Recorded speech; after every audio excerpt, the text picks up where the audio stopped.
Most of you aren't subscribed. Make sure to subscribe, as it helps out the channel.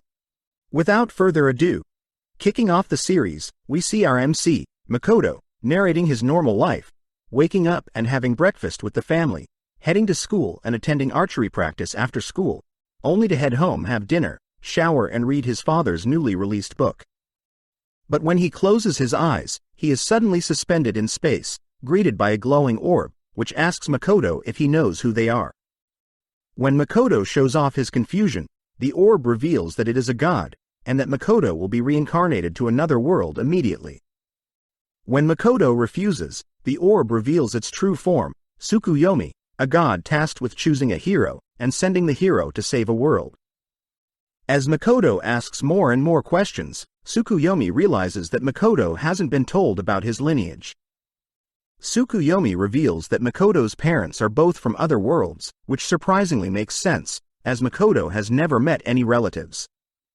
Wondering why he of all people is chosen, he learns that his parents had promised a god to give over one of their children, and knowing that he doesn't want his two sisters to be put in a tough situation, Makoto agrees to be chosen. Promising to deliver a message to his family whilst he's gone, Tsukuyomi bestows divine power onto Makoto in preparation for his duties, but Makoto suddenly begins to disappear, as Tsukuyomi warns Makoto to be patient with the goddess he's being summoned by, as she can be quite tough to deal with. Thanking Tsukuyomi for the advice, Makoto appears before the goddess, blinded by her divine beauty. As the goddess tells Makoto about her world being invaded by demons and spirits, she insults Makoto for appearing so ugly. Not taking a liking to Makoto, the goddess demands that Makoto leave, but Makoto gets heated, prompting the goddess to show off her power. Knowing she'll be fine without Makoto's help, she sends Makoto to the edge of her world, where orcs and goblins reside, but out of pity, she grants Makoto the ability to speak, read and write any language in the world. Just like that, Makoto is flung through the sky of this new world, fearing that he'll die from such a height. Suddenly Tsukuyomi appears, intercepting Makoto from falling further, and apologizing for the goddess's words, as he didn't expect her to outright reject Makoto. As good news, Tsukuyomi reveals that the world he had grown up in was far harsher on his body, compared to this new world, so Makoto doesn't need to worry about being weak, but he must still be wary, as he can still die. With Tsukuyomi's spiritual body disappearing, Tsukuyomi wishes Makoto the best, only to disappear, wishing to meet again in the future. With Tsukuyomi no longer holding onto Makoto, Makoto falls from a height, but just as Tsukuyomi predicted, Makoto is quite durable. Since Makoto has nowhere to go, he begins wandering around for 3 days, unable to find any humans, animals or food. As night falls, Makoto begins to feel lonely, crying out for anyone, only to hear cries for help in the distance. Focusing in on the sound, Makoto darts in the direction of the sound, seeing a pig girl and a two-headed dog about to devour the girl. Dashing at the creature, Makoto gives the dog a light kick, but unknowingly his kick tears off one of the dog's heads, killing it due to blood loss. Stopping the girl from running away from fear, Makoto introduces himself, showing the girl that he's not scary. As they chat, Makoto learns that he is currently in the wastelands, where no humans reside, and that the girl's name is Emma, a Highland orc. Wondering if he can visit Emma's village, Emma reveals that she can't return home, as she's been nominated as a sacrifice. Apparently, her village has been plagued with fog, so her village has been offering sacrifices to Shen, as a means to stop the fog from interfering with their crops' need for sunlight. Thanking Makoto for saving her, Emma brings Makoto to a place where he can finally eat. Sharing the table with some boars, they both reveal how they heard humans are terrible people, but think Makoto is a demi-human, as he is so ugly. Seeing Emma levitating some bowls, Makoto wonders what she is doing, to which she replies she is using simple transportation magic. Curious if he can learn magic, he asks Emma to show him a spell, where she begins channeling a spell, conjuring a fire in her hand. Going after her, Makoto shockingly mimics the fire spell, only to be instructed by Emma to imagine the fire as a ball, which causes Makoto to shoot the fire into a nearby wall. Amazed at how fast Makoto learned the spell, Emma asks about Makoto's level, bringing out a scroll, as a crowd gathers, believing Makoto is at least level 100. Upon touching the scroll, Emin announces Makoto is level 1, offering to teach him more magic, to cheer him up. The next morning, Emma wakes up, spotting a letter that Makoto had left behind. With the spells and equipment he had acquired yesterday, Makoto has set out to deal with this Shen creature, demanding sacrifices. Knowing he should at least warm up, Makoto is able to cast a fire spell without incantation.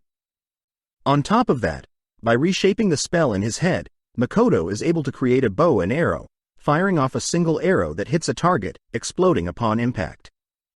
Having not anticipated the massive explosion, Makoto realizes that there were some people he had accidentally blown up. As they talk to Makoto, he realizes that they are clearly bad guys, who feel sorry for Makoto, as he's destroyed Shen's property. As the bad guys perish, a red smoke begins to encase Makoto, who believes that Shen is meant to be a massive clam, like in the stories he's read, but here Shen is a dragon. Immediately dashing at Makoto, Makoto is barely able to dodge the dragon's movements, as the red mist is obscuring his vision. Encasing himself with magic, he begins to read the dragon's movements, dodging Shen's advances. Knowing that he can win, Makoto activates a hidden skill, allowing him to see Shen clearly, whilst casting several fireballs near Shen, who thinks nothing of Makoto's magic. But when struck by a single fireball, Shen sustains huge damage, wondering how fire could harm its fire-resistant body. With no time to think, Makoto sneaks in close, pummeling the dragon several times. Makoto brings the dragon to the ground. Believing the fight is over, Makoto drops his guard, allowing Shen to catch Makoto with some illusion magic. Brought back to his old life, Makoto is alone with Hasegawa, who suddenly confesses to him. Knowing that this is so strange, Makoto attempts to reject her, but is forced to accept her proposal to stop her from crying.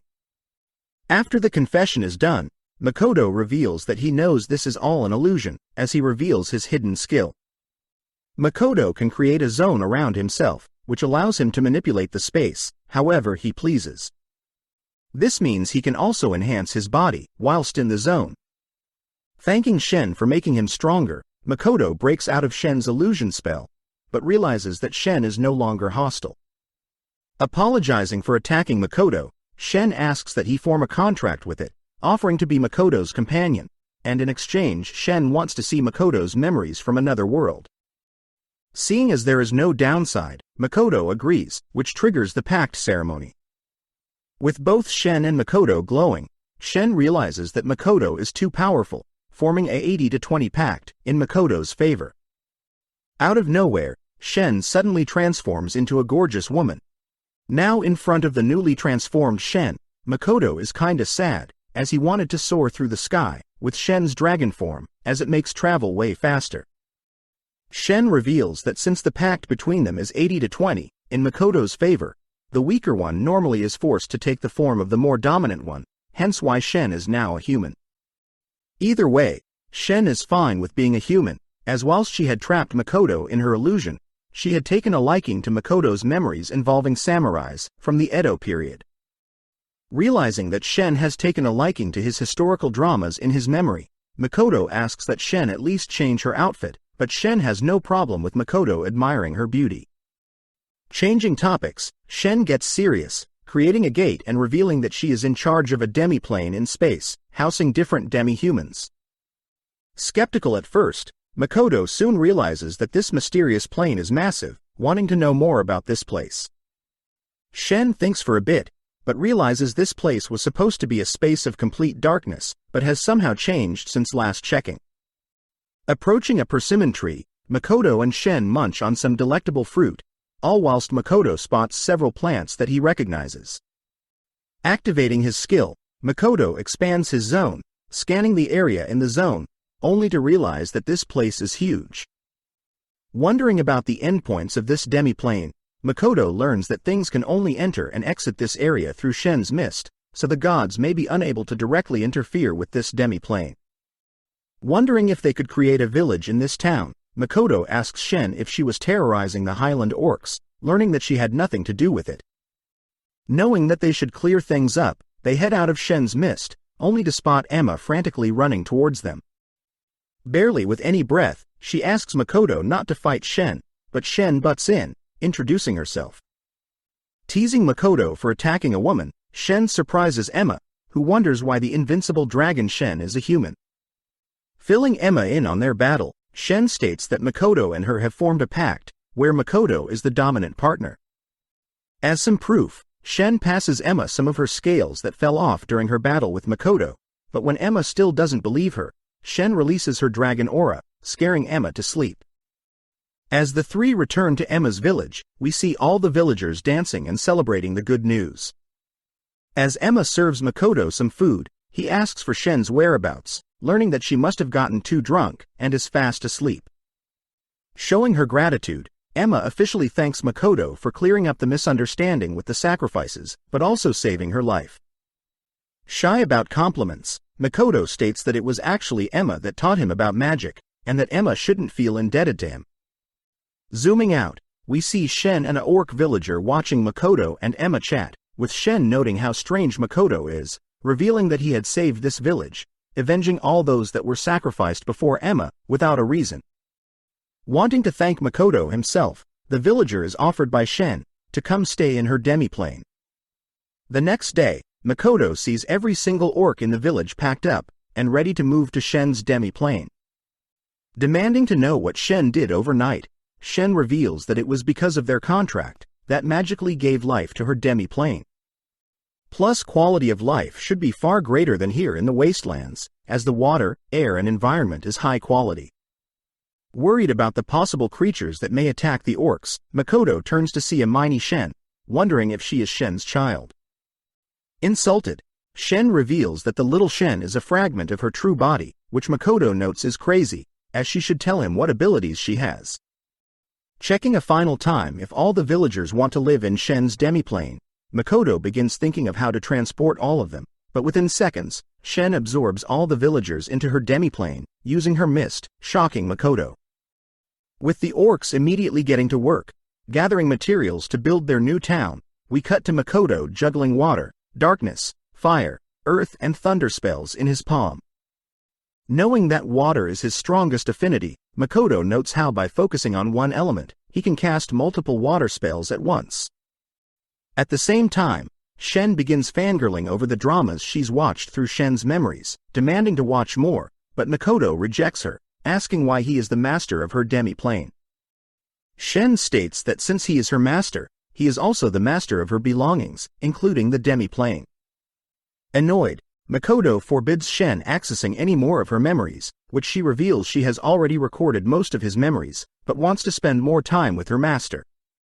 Wondering how much of his memories Shen has seen, Shen heads out, attempting to find out a better way to record Makoto's memories, as her current method requires Makoto to be stationary. Turning around, Makoto spots his memories that Shen had recorded floating around, spotting a memory of a picture he and his family would take every year. Remembering that his parents are actually from this world, Makoto reasons that it would be smart to check out what his parents did here, setting the goal of visiting a human village first. At the same time, a dwarf runs through a forest and is cut down by a huge creature, deemed the Black Disaster. Checking up on some orcs working cutting down trees for material, Makoto learns that they are having trouble cutting down tougher trees. Helping out, Makoto activates his ability. Having called it Kai, Makoto projects a zone around a small sword he has, strengthening the blade's sharpness. With the enhanced blade, Makoto easily cuts through the tree, shocking the orcs. Seeing one of the orcs injured, Makoto activates his Kai ability, healing the orc, noting how Makoto healed his wound without mana. This would explain how Shen couldn't sense him during their battle. Trying out the ability on himself, Makoto realizes that he is unable to heal himself, but is interrupted by Shen. Carrying an injured dwarf, Makoto wonders what happened, but suddenly a massive spider breaks into Shen's demi-plane. Asking if Shen can help out, Shen states that she'll leave the creature to him, finding out that Shen had encountered the spider before, but had left it be. Knowing that the spider is a bug type, Makoto wonders if it is weak to fire, dodging the spider's charge, only to cut off one of its legs. Creating a fire source in the air, Makoto encases his sword in flames, but realizes the spider has disappeared, appearing above him, spitting out its webs. Cutting through the webs, Makoto manages to sever some of its legs, but is shocked to see the creature's insane regeneration. Changing strategies, Makoto conjures his flame bow, shooting an arrow, only to follow up, using the fire source in there, and impaling the spider with a fire spear from above. Seeing the spider not perishing, Makoto watches as the spider begins absorbing his fire magic, healing itself. Off to the side, Shen learns that the dwarf she saved is an elder dwarf, who was barely able to leave a scratch on the creature. Creating a volley spear, Makoto is surprised to see that the spider simply tanked all the damage, only to regenerate the wounds. Suddenly the spider changes speed, catching Makoto off guard, breaking past his Kai zone, and impaling him onto a tree. Approaching swiftly, the spider begins devouring Makoto, but Makoto gets serious, releasing a huge explosion, blowing the spider back. Charging up several fire spells, Makoto barrages the spider with flames, simultaneously shooting and recasting the same spell. Following up, Makoto conjures a water bow, shooting a huge blast of water, sending the spider flying back into the mountains. Seeing Makoto collapse from exhaustion, Shen gets a bad feeling, as the spider has regenerated, grabbing a hold of Makoto before Shen can intervene. Surprisingly, the spider is in love with Makoto, embracing him, but Shen manages to pull him out of the spider's grasp. As the spider suddenly speaks, Shen asks if the spider remembers her, but the spider states that all it cares about is Makoto, getting jealous when she learns that Shen is Makoto's slave. Hearing that, the spider decides to form a pact with Makoto, only for Makoto to wake up in the presence of a gorgeous girl. Asking about how he's still alive, Makoto learns that Shin, her smaller self, and Emma all work together to heal his beat-up body, especially Emma, who is amazing at healing magic. Turning to the girl in front of him, Makoto demands to know who this mysterious girl is, only for her to reveal that she is the spider he fought. Shocked, Makoto wonders how she was able to form a pact with him when he didn't agree to one, but the girl states that she offered her body and soul, forcing a pact, weirding Makoto out. Joining the conversation, the dwarf and Shen are happy to see that Makoto is alright, but he's clearly annoyed that things happened whilst he was asleep, but reasons that it would be better to have the spider be in its human form. Speaking up, the dwarf asks if he can chat with Makoto privately, to which Shen adds that this dwarf is a special subrace of dwarfs known as elders, able to craft sacred or noble artifacts. Introducing himself as Baron the Elder Dwarf, he thanks Makoto for getting rid of the black spider, as his village will live in peace. But Makoto knows that Shen had made up the lie regarding the spider becoming a girl, saying Makoto was able to break the curse, as a way for the dwarf to accept what is happening. As a request, Baron asks if he may move to this area where Makoto lives, surprised that Makoto has no problem with that. But Shen butts in, demanding that Baron and his village must plan out the town, provide armaments and pay tax for using the land. With Baron accepting the conditions, he notes that it may take a while to convince the heads of his village, but Shen gives Baron some of her scales, which Baron knows can be used to bribe villagers to relocate. Wanting to find out what his parents had accomplished in this world, Makoto has been traveling every day by foot as a means to find civilization. Finally spotting a human village off in the distance, Makoto is called by Shen, who has something important to talk about. With both Shen and the spider girl there, they both demand to be named by Makoto, as their old names are boring. Thinking of boring names, the girls get annoyed, refusing to accept such ugly names, even fighting for who will get named by Makoto first. With Shen pushing the spider girl over, Shen asks Makoto to give her a name, growing anxious that Makoto can't think of one. Pondering for a bit, Makoto settles on Tomo, inspired by the most feared female samurai in history. Suddenly Tomo begins to glow, stating that when a servant is named by their master, they'll receive a strength boost, but Tomo also mentions how different names will give different boosts. Nonetheless, Tomo likes the name Makoto has given her, prompting the spider girl to ask for a name as well. Asking the spider girl if she prefers to be named something, she states that she'll humbly accept any name from Makoto, her self-proclaimed husband. Thinking for a bit, Makoto decides to give her the name Mio, representing her new life as a human, along with his preferred element, water. Seeing Makoto put so much thought into naming her, Mio can't help but fall deeper in love with Makoto, but he states that it isn't that deep. A little time later, Tomo and Mio had set up a ceremony, welcoming all the new species sharing that land, whilst also introducing their new names. Letting the crowd decide, everyone agrees to call Makoto young master, with Makoto forced to accept that title. Taking a chance to greet the new species personally, Makoto chats with the leader of the elders in the dwarf village, Eld. In disbelief that Makoto, a human, is able to command Mio and Tomo, such powerful creatures, Eld wonders if Makoto is being instructed by a god, which makes Makoto think of the goddess that turned him away, growing more and more angry with every thought of the goddess. Seeing Makoto dislike the goddess, Eld gets happy, revealing that he and his village personally disagree with the gods themselves. Next, Tomo introduces her followers, the 1,000 first lizards, creatures with affinity of water and air, and all don beautiful blue-green scales. But Makoto asks that Tomo should have told him she has followers, which she adds that there will be too many to go through. Up next, Mio introduces her followers, the Alk, creatures that can regenerate just like Mio. Seeing her followers so quiet, Mio threatens to eat them if they don't serve Makoto properly, prompting them to introduce themselves. Wrapping up the ceremony, Makoto asks that Mio and Tomo fill in Eld on the rules for living here, asking that the girls are free to choose where they'll be living, and that they should keep the bickering to a minimum. Rushing off, Makoto's curiosity of the human village overcomes him, spotting a blonde girl in the distance. As he approaches, the girl suddenly points in his direction, running off whilst crying out that there is a monster. Turning around, Makoto notes how it is just him, brushing it off as a coincidence. As he approaches the village gates, he spots a huge crowd of humans, demanding that Makoto, a monster, not come near their village. As the villagers scare Makoto away, he realizes that the goddess had given him the ability to interact with all creatures, but humans. Depressed, Emma, Shen and Mio have a chat with Makoto, revealing that the language of the humans are called Common, being the most common language known, and that all three of them can speak it.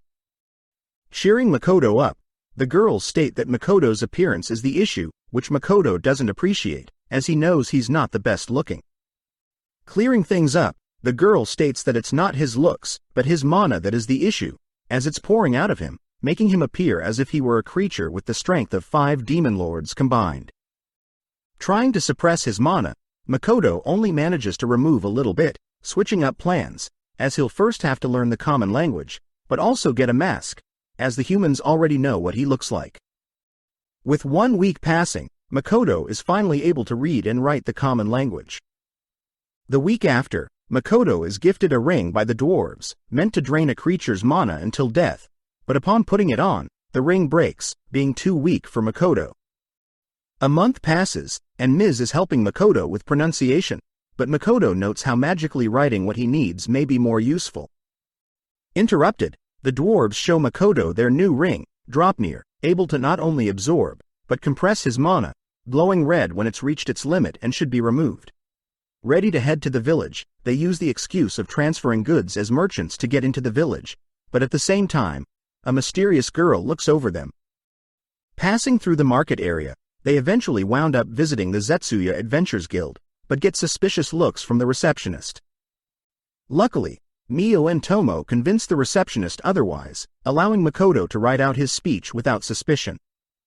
The receptionist states that upon registering, every adventure starts at rank E, but there are special quests with high danger, but the rewards will be huge, allowing for possible rank-ups. Assuming Makoto is part of the Merchants Guild, Makoto is forced to lie to the receptionist, checking out the various quests, learning that the highest-ranking adventure in town is Mill's Ace, rank SS and level 444. Turning around, Makoto sees Mio and Tomo measuring their levels, with both of them maxing out level 400 scrolls. Trying out a level 1600 scroll, we learn that Tomo is level 1320, whilst Mio is level 1500. Refusing to accept Mio as a higher level, Tomo demands to be remeasured, but the receptionist states that Mio and her are both the strongest ever known adventurers. Receiving her adventurer's card, Tomo learns that after her and Mio is the adventurer Sophie Bulga the Dragon Slayer, having a level of 920, and achieving the feat of slaying a Lancer dragon, someone that Tomo apparently knew. Off to the side, Makoto measures his level, sad to see that he's still level 1, placed in rank E. With evening arriving, the three visit an inn, asking for 2 rooms, only to be shocked at the expensive price, being 6 gold per night. Flashing her high rank, Tomo smashes a hole in the ground, threatening the inn's receptionist, which makes him lower the price to only 2 gold. Able to rest for a bit, without his disguise, Makoto notes how the prices in the village are way too expensive, and that the villagers are acting suspicious. Setting out to grab some food, Makoto has Tomo guard their carriage of goods, as he along with the girls know that they are being targeted, as their merchant title is drawing in attention. That night, Tomo is alerted by some attackers, all whilst Mio and Makoto's date is interrupted by a little girl. Wondering what a little girl is doing out at night all alone, Makoto realizes that something is off, asking that Mio talk to the girl. Unexpectedly, Mio puts on a terrifying glare, threatening the girl to leave them alone. Calling Mio back, Makoto scolds Mio for scaring the little girl, but Mio states that she simply wants to be alone with Makoto. Seeing Mio and Makoto arguing, the little girl can't help but giggle, making Makoto more comfortable with asking the girl her reason for being here. With the girl clinging to Makoto, Makoto reasons it would be best to head back to their inn for now. Whilst this is happening, a mysterious man watches from afar, disappearing into an alleyway. Returning to the room, the little girl begins talking about how she and her older sister were traveling together. When they entered the village, her older sister had started looking for work, but had suddenly disappeared. Makoto learns that the older sister has been gone for 1 month now, and since the little girl doesn't have any money, she has been kicked out of the place she has been staying in. As the little girl begins to break down, both Makoto and Mio suspect that her older sister is in some sort of trouble. Cutting to the carriage the gang had brought, we see several ninjas approaching the carriage, only to hear Tomo's voice from behind them. Demanding to know who they're, Tomo is forced to dodge the ninjas' advances, kicking one lightly, but even with her holding back, her strength is insane. Evading 2 of the Tomo begins to feel bad as she is moving too fast and way too strong for her opponents. With all but 1 defeated, she spots the last one attempting to flee, easily catching up and knocking them out, as she plans to interrogate them later. Returning to Makoto to tell him about what had happened, Tomo is scolded for not holding back more against mere humans, and that she's lucky that they have Mio to clean things up. Unwrapping the sole survivor, Tomo learns that there were female amongst the attackers, which makes Makoto scold her more for not considering these things. But realizing that the little girl is here, Makoto refrains from punishing Tomo. Finally revealing her name as Rinin, Tomo learns of Rinin's tragic past, but Rinin is more amazed that Makoto is not a mute, but he still can't speak to other humans. Since it's getting late, Makoto asks that Rinin eat food they had brought for Tomo, and take Tomo's bed for the night, as punishment for Tomo. Happy to be given such luxuries, Rinin accidentally calls Makoto Big Brother, only to apologize, but Makoto says Rinin can call him whatever she feels comfortable with. Before she leaves, Rinin gives Makoto a sketch of her sister, which Makoto, upon seeing, recognizes something. As Rinin leaves the room, she for some reason looks guilty. As Mio returns from eating up the corpses in the crime scene, she enters the room, only to see Makoto with a serious look, checking the memories of their captive. Upon seeing Mio, Makoto changes his tone, thanking Mio for taking care of the corpses. Having looked through the captive's memories, Makoto finds out the attackers were all at the guild when they had first visited, suspecting that they must be linked to Rinin and her missing sister. Having a rough idea of where the perpetrators are, Makoto asks that Mio and Tomo head out immediately, giving them the serious look from before. Knowing that their master is serious, the girls listen to Makoto's instructions, heading out immediately. Thanking the girls for not questioning his motive, Makoto thinks about how the sketch of Rinin's older sister deeply resembles Hasegawa from his previous life, and he may not be able to hold back if he found out something bad happened to her look-alike. As Mio and Tomo walk through the streets, they chat about how Makoto is oddly serious about finding Rinin's sister, making Mio wonder if Rinin's sister is an acquaintance of Makoto. But Tomo shoots this thought down, revealing that she would know, as she's seen all of Makoto's memories, making Mio so jealous. Seeing as the sun is about to rise, they reason that they should complete the mission and hurry back. Taking Rinin out to help with some exchanges, Makoto tells Rinin that they'll help find her sister, but is surprised that Rinin can drive a wagon. Suddenly Rinin thinks of her sister, revealing to us that her sister had decided to become an adventurer in this town, but since everything was so expensive, she had to work to repay things. Unfortunately, her older sister had been badly injured, unable to pay off her debt before collapsing suddenly. Rinin was instructed by her big sis to get out of this town and leave no matter what, but sadly was caught by an adventurer when she tried to leave. As we zoom into an underground cellar, we see Rinin's older sister lying on the floor with no energy. She reveals how her family has been adventurers for generations, but in the past, one of her ancestors had lost a valuable short sword, the family's treasure, during a battle with a monster. In order to return her family's honor, Rinin's older sis had planned to earn back the honor, but is currently mentally and physically incapable of such a thing.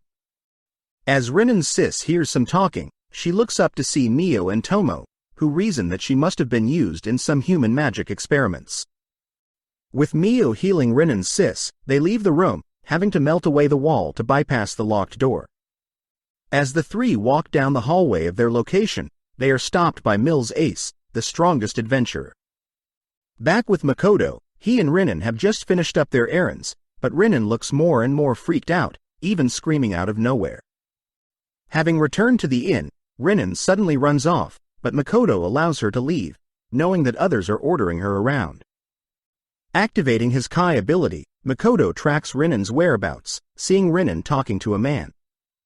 When Rinin tells the man about Makoto's carriage being attacked last night, the man reveals that it was his doing, asking if Rinin has any more information.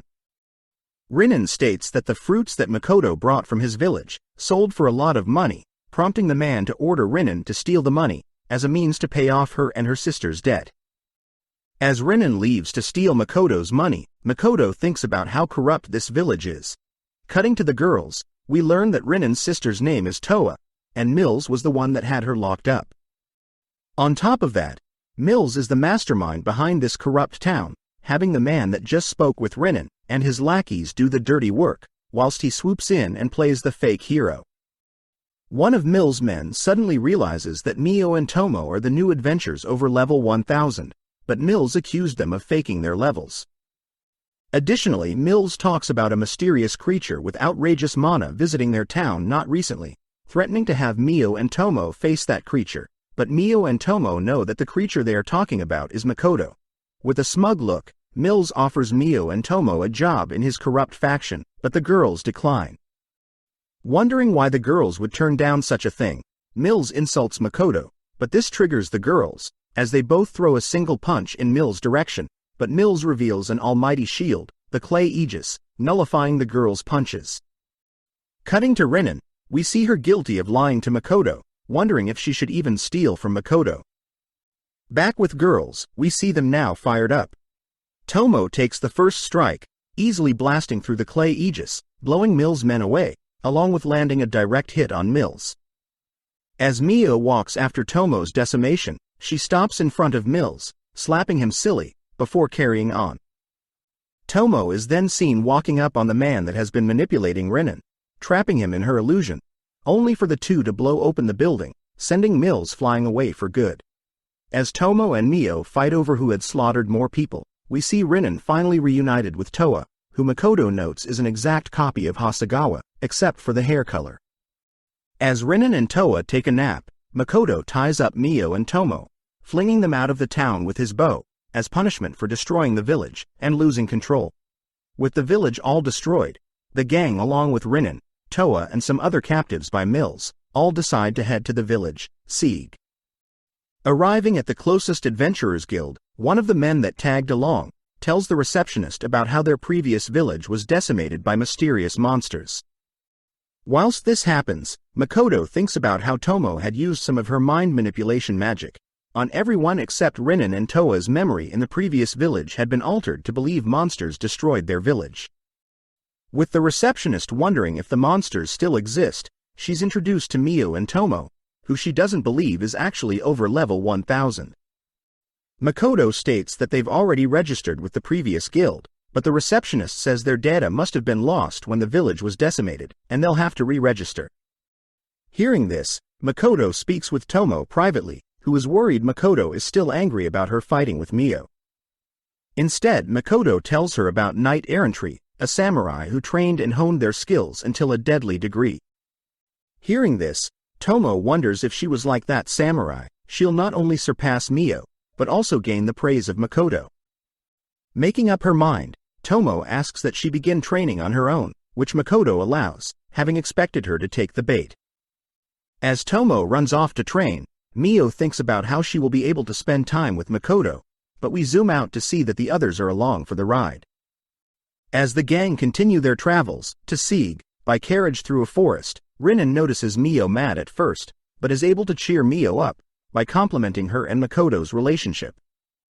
Suddenly, Makoto erects his Kai barrier, spotting several bugs up ahead, asking Mio to deal with them. Mio immediately accepts, facing the creatures. With a single swing of her fan, she kills all the bugs, impressing everyone. Asking that they continue down the forest, Toa interrupts, asking to be able to collect the bug's corpse, as they are quite rare material. Knowing that this will only be a waste of time, Makoto is suddenly distracted by Toa's body, giving in to her request, but this makes Rinen and Mio glare at Makoto. Collecting the bug's eyes, the gang continue on their path, setting up camp and resting when it's dark, riding when the sun's out, and battling through and collecting the material from monsters in the forest. With so much raw material collected, Makoto is reminded that he had created a trading company for goods, calling it the Kuzunoa Trading Company. Suddenly the gang encounters creatures with ruby eyes, quite a rare species. Asking that Mio deal with them, Mio gets annoyed that the others are asking her to kill the creatures, but not damage their eyes, head or wings. Knowing that he should deal with this himself, he learns that the abdomen is the most vulnerable spot, but the girls are scared he's too weak, as he's technically level 1 in their minds. Readying his bow, Makoto focuses, easily shooting down each and every creature, impressing the girls, with the elven girl in particular. Believing that Makoto's bow is high-tech, Makoto is unable to explain that his bow and arrows are ordinary, as the others are too busy harvesting the valuable materials from the creatures. Finally arriving at Sieg, Makoto is re-registered, sad to see that his level is still 1, even after slaying those creatures in the forest.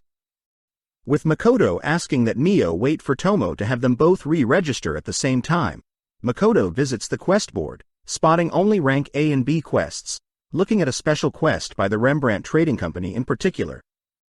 Since it's special, Makoto can accept it regardless of rank, realizing that this quest is asking for ruby eyes.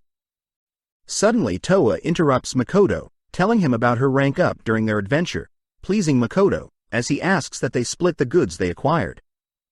Asking for one of each of the goods, and most of the ruby eyes, Makoto apologizes for hogging the valuables, but the others are simply happy Mio and Makoto helped them get here. Seeing everyone's sad faces, Makoto states that they should at least throw a party to celebrate their parting ways, which pleases everyone. With Toa offering to set things up for the party, Makoto exchanges contacts with Toa using their guild cards, which Makoto notes how high-tech this is, as all adventurers no matter the rank have access to a town map and monster encyclopedia, but it comes at the cost of a yearly fee to the guild. That night, Mio and Makoto meet up with the others for their party, at a tavern. Seeing that they offer meat, Makoto can't help but dig into a huge chunk of meat. Watching him, Louisa the Blessed Gunner, an elven girl that's rank A- and level 108, talks about how she can barely sense Makoto's presence or desire, amazed that she has never seen anyone use a bow like Makoto.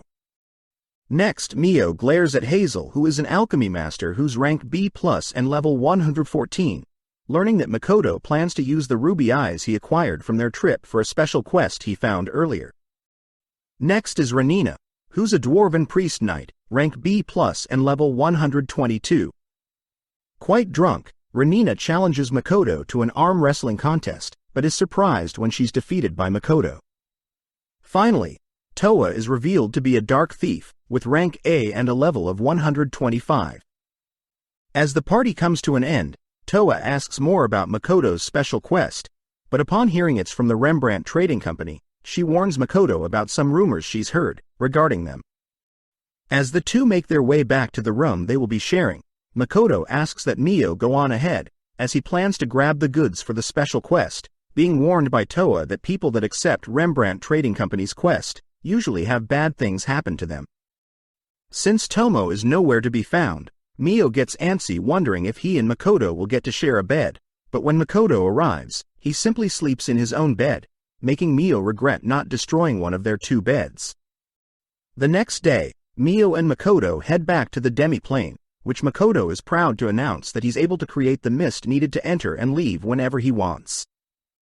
Greeted by Tomo's fragment and Emma scolds Makoto for not acting more kingly, as he may be an adventurer in the real world, but in the demi-plane he is the ruler. Filling in the 2 on what has transpired since they were gone, Makoto learns that the Alks are settling in the mountains with the help of the orcs and mist lizards. The dwarves are helping with construction and repairs, along with designing new equipment, and as for farmland, the mist lizards are in charge of clearing farmland and guarding the village. As a final surprise, Makoto spots a huge area of land, being built specifically for him, designed based on his memories, which Makoto remembers Tomo had recorded a bunch of his memories, and this is what it's being used for. Speaking of Tomo, Makoto is sad to hear that neither Emma nor Tomo's fragments have been able to get in touch with Tomo.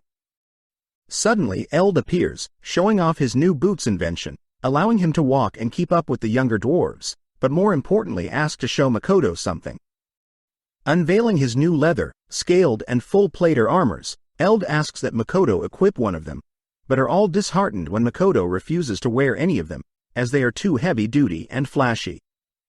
Instead, Makoto notices a thinner protective gear on the racks, which Eld states that Rugui was the one that crafted this coat. Makoto recognizes that name as the same person that crafted his Dropnir rings. Rugui reveals that the gear absorbs mana, just like his Dropnir rings do. When the gear is blue, it prioritizes physical and magical defense. But Makoto has the option to convert the gear to red, favoring mobility over defense. Trying out the gear, Makoto is sad to see the gear is already exhausted with his mana, but Rugui states that he'll make the gear more compatible with Makoto's vast mana pool. Meeting with Mio, Makoto is introduced to some of Mio's Alk followers who are practicing appearing as humans. Seeing them gather such materials from the demiplane, Makoto notes that the goods grown in the demiplane are more powerful than normal. With nothing else left, Makoto heads to the Rembrandt Trading Company to complete his quest, but upon arriving, realizes that the quest isn't as easy as it seems. Sitting down with the representative of the Rembrandt Trading Company, Patrick, Makoto apologizes for not being able to talk, and instead will be communicating via his writing magic. Perfectly fine with this, Patrick's butler enters, as Patrick asks about how long Makoto's been an adventurer, as Patrick is aware of most adventures in this town, but doesn't recognize Makoto's name. Telling Patrick about how he has moved into town recently, Makoto reveals that he's rank E and level 1, aiming to join the Merchant Guild and establish his own trading company. Hearing this, Patrick gets mad, standing up and scolding Makoto for doing things wrong, only to ask Makoto to leave. Having heard Makoto's level and rank, Patrick assumes Makoto is using this meeting to establish a connection with his trading company, but Makoto unveils the ruby eyes, shocking Patrick.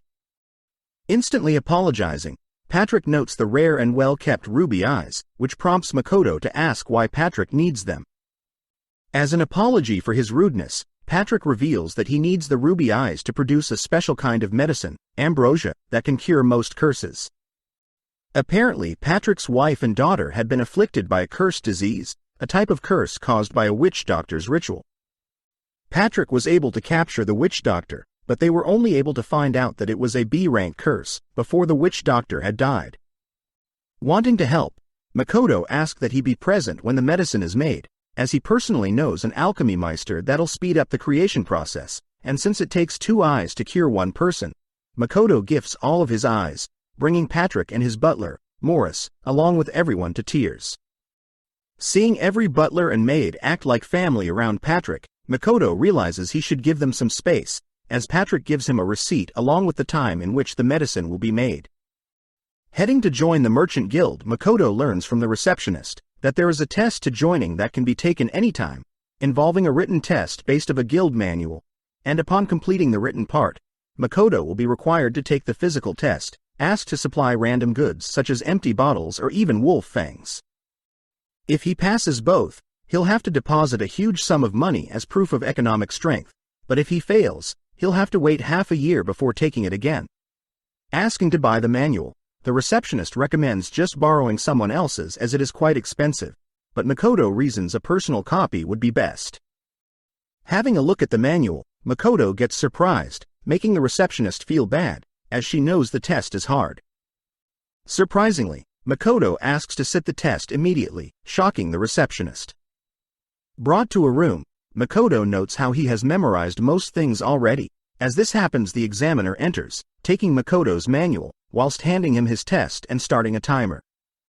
Looking through the test, Makoto immediately gets to work, speeding through the test, as the questions are on par with kindergarten questions in his previous world. Surprising the examiner, Makoto wonders how educated this world truly is, but has no time to ponder as he's asked to pick a rank for his physical test.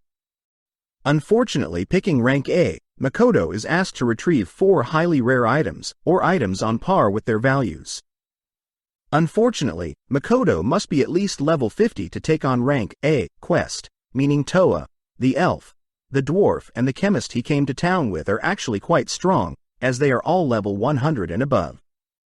Pulling out some items that he was given before he and the gang departed, the examiner is shocked to learn that Makoto has such connections, immediately welcoming him into the Merchant's Guild.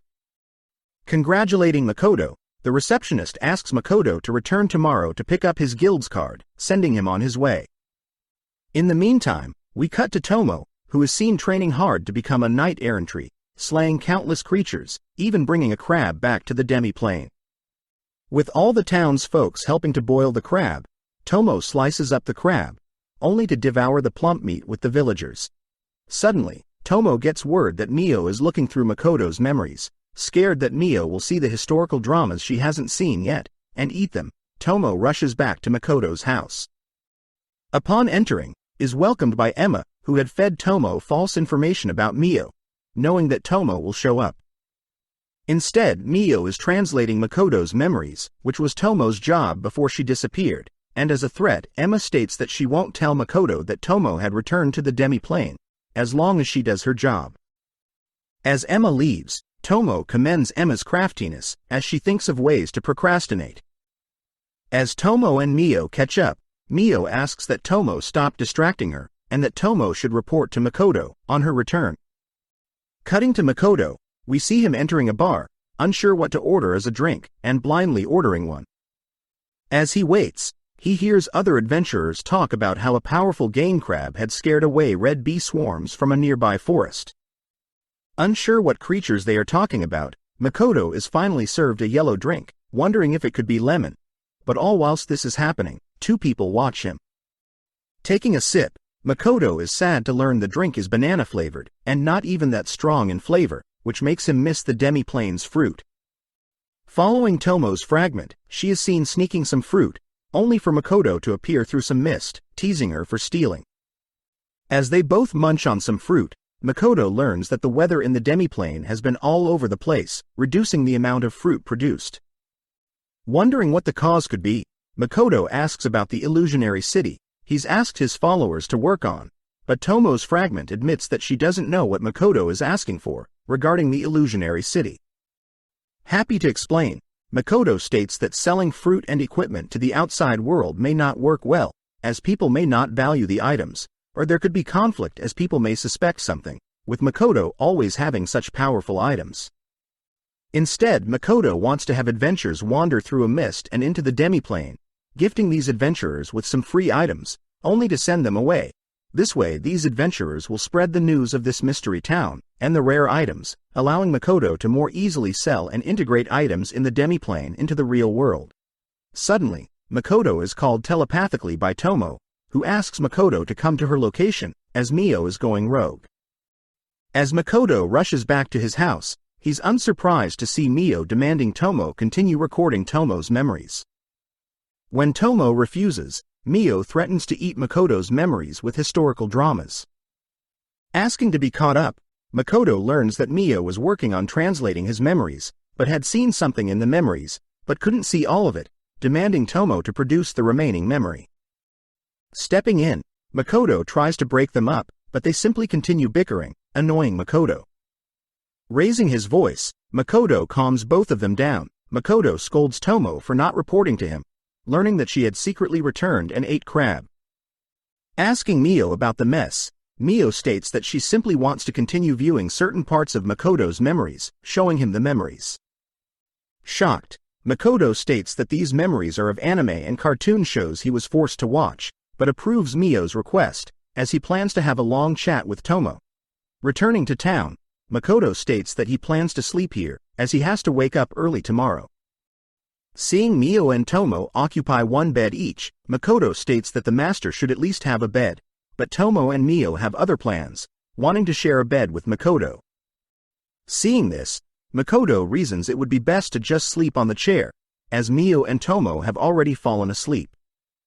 As the next day comes, Makoto meets up with Hazel, who's just happy to get a chance to witness the creation of such valuable goods. In the meantime, the two mysterious people watching Makoto in the bar, following Hazel and Makoto, stating that they'll stop Patrick from having his way. Cutting to a mysterious location, we see Morris and Patrick torturing the witch doctor that had cursed Patrick's family.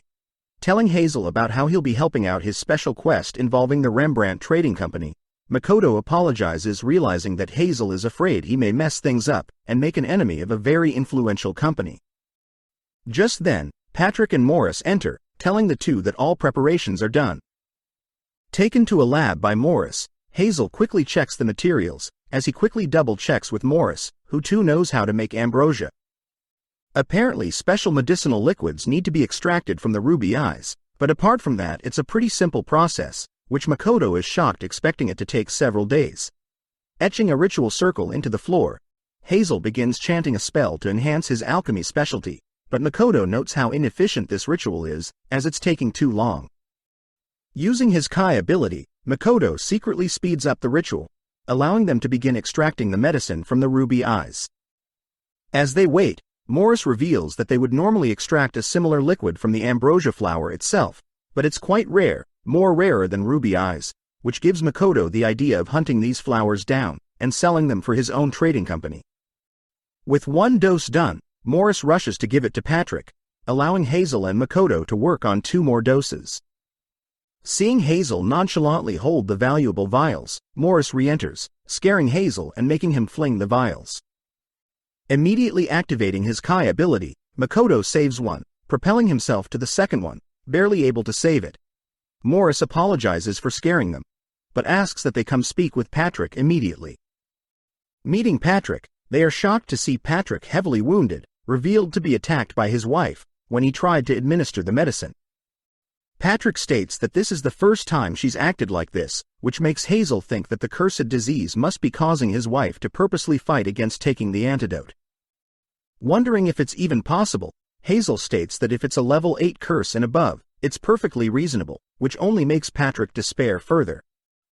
Patrick reveals his wife has started hating the sun and begun rampaging more often, losing hair, turning frail, and eyes have become red, scaring him as she doesn't even resemble a human. Wanting to help out, Makoto asks to be taken to her, as he will restrain her and administer the medicine. Not wanting Makoto to get hurt, Patrick says that neither Morris nor the guards could restrain her, but Makoto exudes his confident aura, making Patrick, Hazel and Morris believe in him. Entering one of Patrick's rooms, Makoto takes a sample of blood found on the floor, using it to possibly lure out Patrick's wife. Asking everyone to stay back until he's restrained her, Makoto slowly approaches Patrick's wife's room, but is surprised when she smashes through the door, pouncing and swinging at Makoto, only to retreat and stand guard. Reminded of his sisters, Makoto remembers how his sister used to perform judo moves on him, copying such moves, to lock Patrick's wife in an armbar, immobilizing her. Calling for Patrick to administer the medicine, Patrick allows his wife to bite him, giving him the opening to feed her the medicine, instantly restoring his wife, Lisa, back to her human form. Up next, Makoto heads into Patrick's first daughter's room, realizing that it's dark, immediately activating his Kai ability, so as to not underestimate the cursed daughter. Locating her, Patrick is able to heal her daughter, leaving only the second daughter. Finally entering the second daughter's rooms, Makoto is surprised to hear the girl talk, but takes the opportunity to hold her down, officially healing Patrick's entire family. Thanking Hazel for the help, Makoto takes off first, as Hazel stays to continue to produce some spare medicine. Outside, Makoto spots Mio and Tomo, who he knows both just want to re-register at the guild. Before Mio can ask Makoto a question, one of the people that have been following Makoto encases the three in fire, but Makoto is able to escape the fire trap. With the two stalkers impressed with Makoto's movements, they are shocked to see Mio and Tomo unscathed, as they both wanted to gauge the strength of the fire spell, stating how it's laughable when compared to Makoto's. Out of nowhere, other strangers appear, numbering more than 20. With a smug grin, the leader of the pack offers to pay the girls to join their side, which Mio agrees to, as Makoto had telepathically asked her to sit out, afraid Mio and Tomo will fight over who defeated more, and destroy the town again. Now surrounded, Tomo gets fired up, but is instructed by Makoto to not kill anyone. With the strangers charging them, Tomo and Makoto take it slow, simply dodging and evading their advances, but after a while Tomo goes wild, using the back of her sword, as to not mortally wound anyone.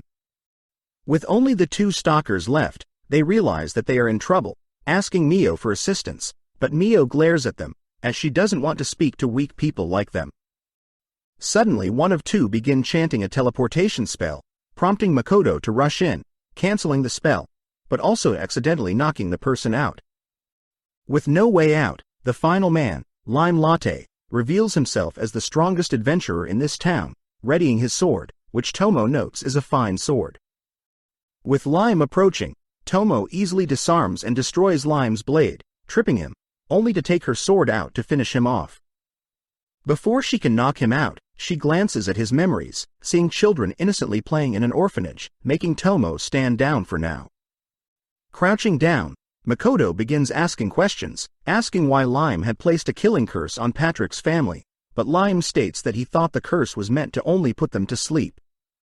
Flashing back, Lime reveals that he was talking to a fellow adventurer several months back, learning that the Rembrandt Trading Company has caused many to lose their jobs or take risky ones that may cost them their lives.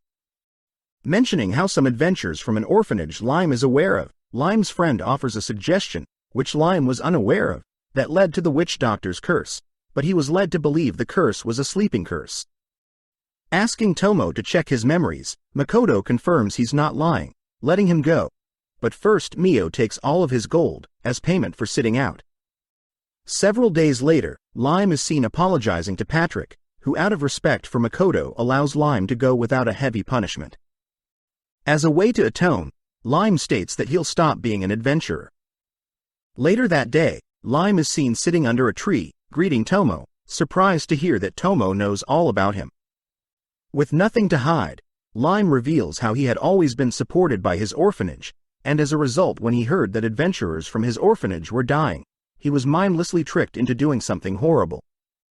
Asking Tomo about Makoto, Tomo states that Makoto is quite mysterious, but changing topics, Tomo offers Lime a position to work for her, and in exchange she will protect the orphanage that he loves most.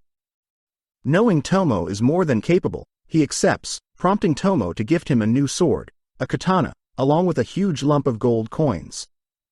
Following Patrick and Morris, we see Tomo listen into their conversation, as they discuss how they'll have to intervene if Makoto's trading company ever overtakes theirs, leading Tomo to wonder if Rembrandt's trading company is hiding something. With Makoto and the girls all returning to the demi-plane, they all sit down and enjoy a meal together, but Emma suddenly brings up some bad news. Asking Emma about the issue, our trio learn that the lizardmen and the orcs tasked with protecting the demi-plane have grown depressed, knowing that they'll never be able to defeat their masters. Mio wonders if they should let someone else train them, but Tomo asks Mio to use her head, as the followers may think their master may have abandoned them. Hearing Tomo insult her, Mio suggests she and Tomo exercise a bit, but Makoto orders them to not fight. Wondering how strong these lizardmen are, Makoto asks to visit them himself, asking Tomo to rally them, but she can't be bothered. On top of that, it seems Mio's ALK followers are all individually strong, not experiencing any dissatisfaction, and have even begun producing medicine and experimenting with alchemy. Erecting his Kai ability, Makoto listens to some orcs having lunch, overhearing them talk about how Mio and Tomo are undefeatable, only allowing the strongest to even land hits. But Makoto is worse, as no one can even come close to touching him when he's using his bow. But if you're somehow able to get close, he'll simply create a massive explosion, sending everyone back. As the orcs chat, they wonder if the lizard men feel the same, as different races never get to see each other train. Feeling bad about going hard on the orcs, Makoto wonders what he should do, but is distracted by Mio, who has taken a liking to tomatoes. Pleased to hear that, Makoto suggested boiling them, or even dehydrating and soaking them in oil. As Tomo meets up with them, she reports that her lizard men are experiencing similar things, unable to overcome their weakness. Hearing this, Makoto realizes that the orcs and lizard men are not talking to each other, which Emma states that species keep their tactics confidential.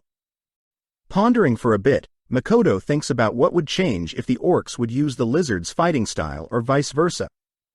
But Emma doesn't understand, prompting Tomo to step in and ask Emma if she thinks that the orcs or lizard men would grow stronger if they remain how they are. Just then, Tomo gets an idea, which Makoto makes her promise will not cause any casualties. Gathering all the orcs and lizard men, Tomo sets up a duel between the greatest warriors from each species, in a one-on-one duel. Calling out a representative from each side, Tomo's fragment announces Agaras, the representative for the Highland Orcs, and from the Mist Lizards Liddy. With both courageous warriors taking the fight seriously, the duel begins, prompting Liddy to blast Agaras with a wind roar, only to pounce on Agaras. Remaining calm, Agaras conjures a shield, halting Liddy's advances. Now on the offense, Agaras smashes his axe into the ground, blowing Liddy back, but Liddy takes the chance to carve up Agaras with his wind roar, moving in for the finishing blow. But Agaras had wanted this, grabbing a hold of Liddy's tail, only to slam Liddy into the ground, ending the battle in Agaras' favor. Seeing it as now as the perfect opportunity, Tomo states that although both warriors put on a good show, they are completely hopeless when compared to Mio, Tomo or Makoto. Picking the crowd's brain, Tomo states that they may be weak compared to our trio, but this doesn't give them the excuse to continue to stay how they are. Therefore Tomo announces that every 7 days, every orc, lizard, dwarf and alk will be asked to participate in individual matches, with a rank assigned to each person. Hearing this, the crowd fears that they'll be revealing their tactics to other species, but Tomo scolds them, as hiding their secrets are the least of their worries, as by ridding themselves of their ego, and learning from others, is truly the only way to even come close to our trio's knowledge and power. With Makoto chiming in, he too states that growing, learning and competing with each other, will allow them all to become true warriors, naming the system the demi-plane rankings. Returning to town, Tomo and Mio once again compete to see who has the higher level, but unfortunately Mio remains the stronger one, with a level of 1500 and Tomo with a level of 1340. Seeing Makoto with the girls, the receptionist tells Makoto about how Lime, the ranked 1 adventurer in town, had retired, and asks Makoto to find a suitable replacement. Thinking for a bit, Makoto says he knows a couple ranked 100 adventurers, which Makoto then asks Tomo to train Toa's party, knowing Tomo is more than capable. As Makoto leaves, Tomo thinks about how Makoto's attitude when talking about Toa is serious. Therefore Tomo deduces that Toa resembles someone in Makoto's past life. Knowing this, she reasons it would be best for her to train Toa and her party, and make them leave Makoto's life as fast as possible. Immediately brutally training Toa and the others, Tomo puts them through hell, tasking them with fighting huge beast creatures, but immediately Tomo is forced to step in trapping the creatures, as Toa's party are about to lose.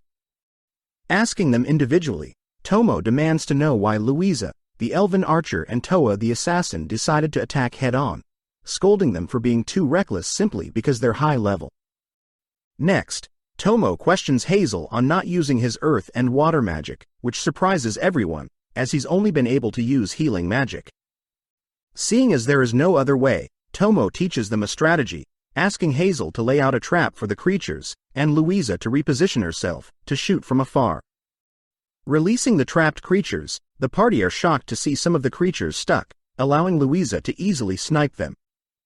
But Tomo asks the party to be on guard, as there are more coming. Tomo instructs Renina the dwarf to tank the incoming swarm, allowing Toa to stealthily sneak in from behind and slay them. With this, Tomo states that Hazel only needs to heal when needed, and cast water and earth spells to help with the fence. With the party training until sunset, Tomo congratulates everyone, but sets their next goal of conquering a creature's den, filled with 100 of the same creatures they fought today.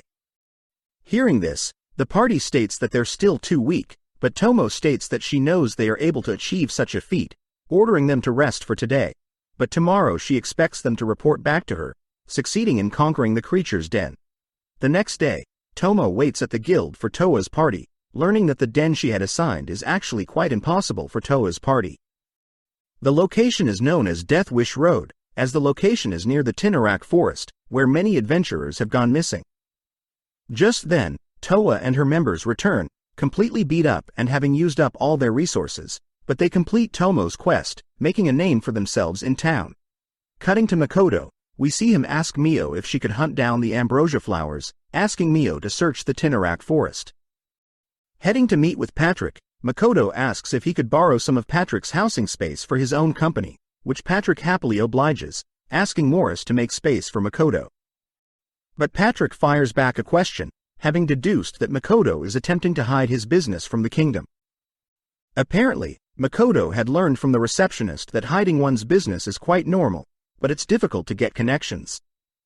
Since Patrick owes him a favor, he knows that Patrick would be more than happy to help out, as Patrick personally knows a location completely outside the reach of the kingdom, asking for some time to arrange such a location. Following Mio, we see her and one of her followers finally reaching the Tinarak forest, but as we zoom inside of the forest, we see several adventurers exploring the forest, unknowingly having two mysterious people stalking over them. As we follow Aris, the mysterious girl stalking the adventurers that entered the forest, she begins looking down on the already defeated adventurers, learning that Aqua, the girl with her, had only immobilized them, disgusted that humans would enter their sacred forest. Following Makoto, we see the three girls attempting to help reduce his mana pool, but no spell is capable of reducing it whatsoever. Just then, Tomo's fragment reports that preparations are ready, seeing that the villagers of the demi-plane have set up a party, celebrating the formation of Makoto's new trading company. Giving a speech, Makoto gets shy, but Tomo's fragment brings Makoto a beverage cheering him up. As a thanks, Makoto pats the fragment on the head, but realizes that since she is part of Tomo, both the fragment and Tomo feel Makoto's head pat. Seeing this, Mio gets jealous, offering Makoto some food, realizing that she can take the chance to feed him, but Makoto unknowingly just uses his hands.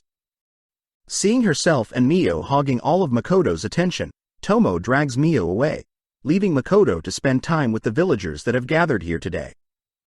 Stepping up, Alkina the Alk introduces herself, showing off how she can maintain her human form for long periods of time, impressing Makoto. Since Alkina had accompanied Mio to the Tinarak forest, Alkina gives Makoto a full report of the different species of flowers and their respective coordinates in the forest, confirming that there are ambrosia flowers in the forest. The only issue is that there seems to be creatures living in the forest, so Mio nor Alkina chose to not take things without permission. Asking if Alkina and her friends are finding the demi-plane fine, Alkina happily states that her friends, Haruna is enjoying training with other warriors, Minato is participating in blacksmithing and alchemy with the dwarves, Hokuto is helping the orcs with construction, and finally Alkina is lucky to follow Mio around all day.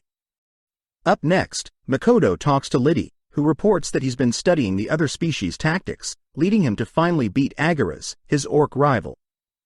Happy to hear that, Makoto learns Liddy is also training with Tomo, scared that she is monstrous compared to him.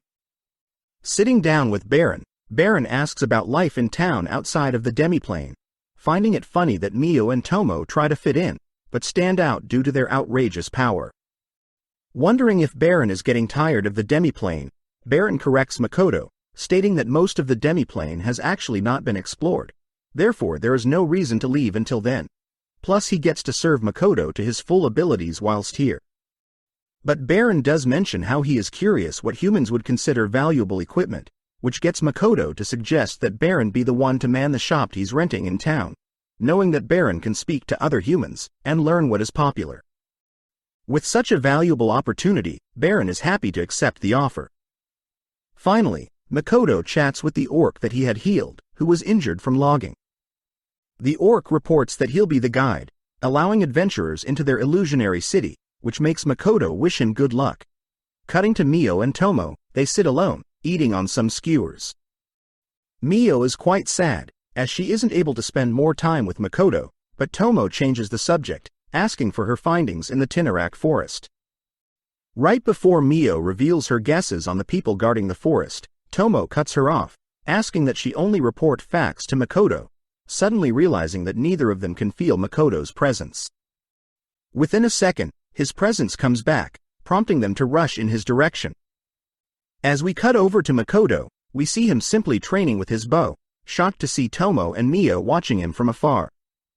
Seeing Mio rush over to hug him, Makoto asks if they are being attacked, but Tomo gets serious, stating that Makoto is using a very dangerous technique when drawing his bow. Asked to explain his thought process, Makoto states that he needs to focus deeply before drawing and firing his bow. Hearing this, Tomo is shocked, as she knows when Makoto focuses, he is intentionally erasing his presence in order to blend in with the background. Next, he imagines himself as the target, which isn't normal, as Mio points out the only time someone can remove one's presence is when they die. This means that Makoto is appearing as if he's committing suicide every time he draws his bow, but on top of that, Tomo notes that his mana has increased.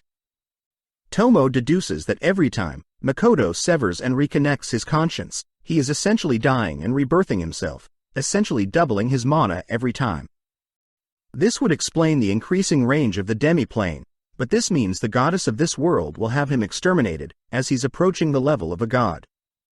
For now, Makoto will conceal his mana when in the outside world, whilst Tomo has the dwarves work on stronger mana-absorbing gear.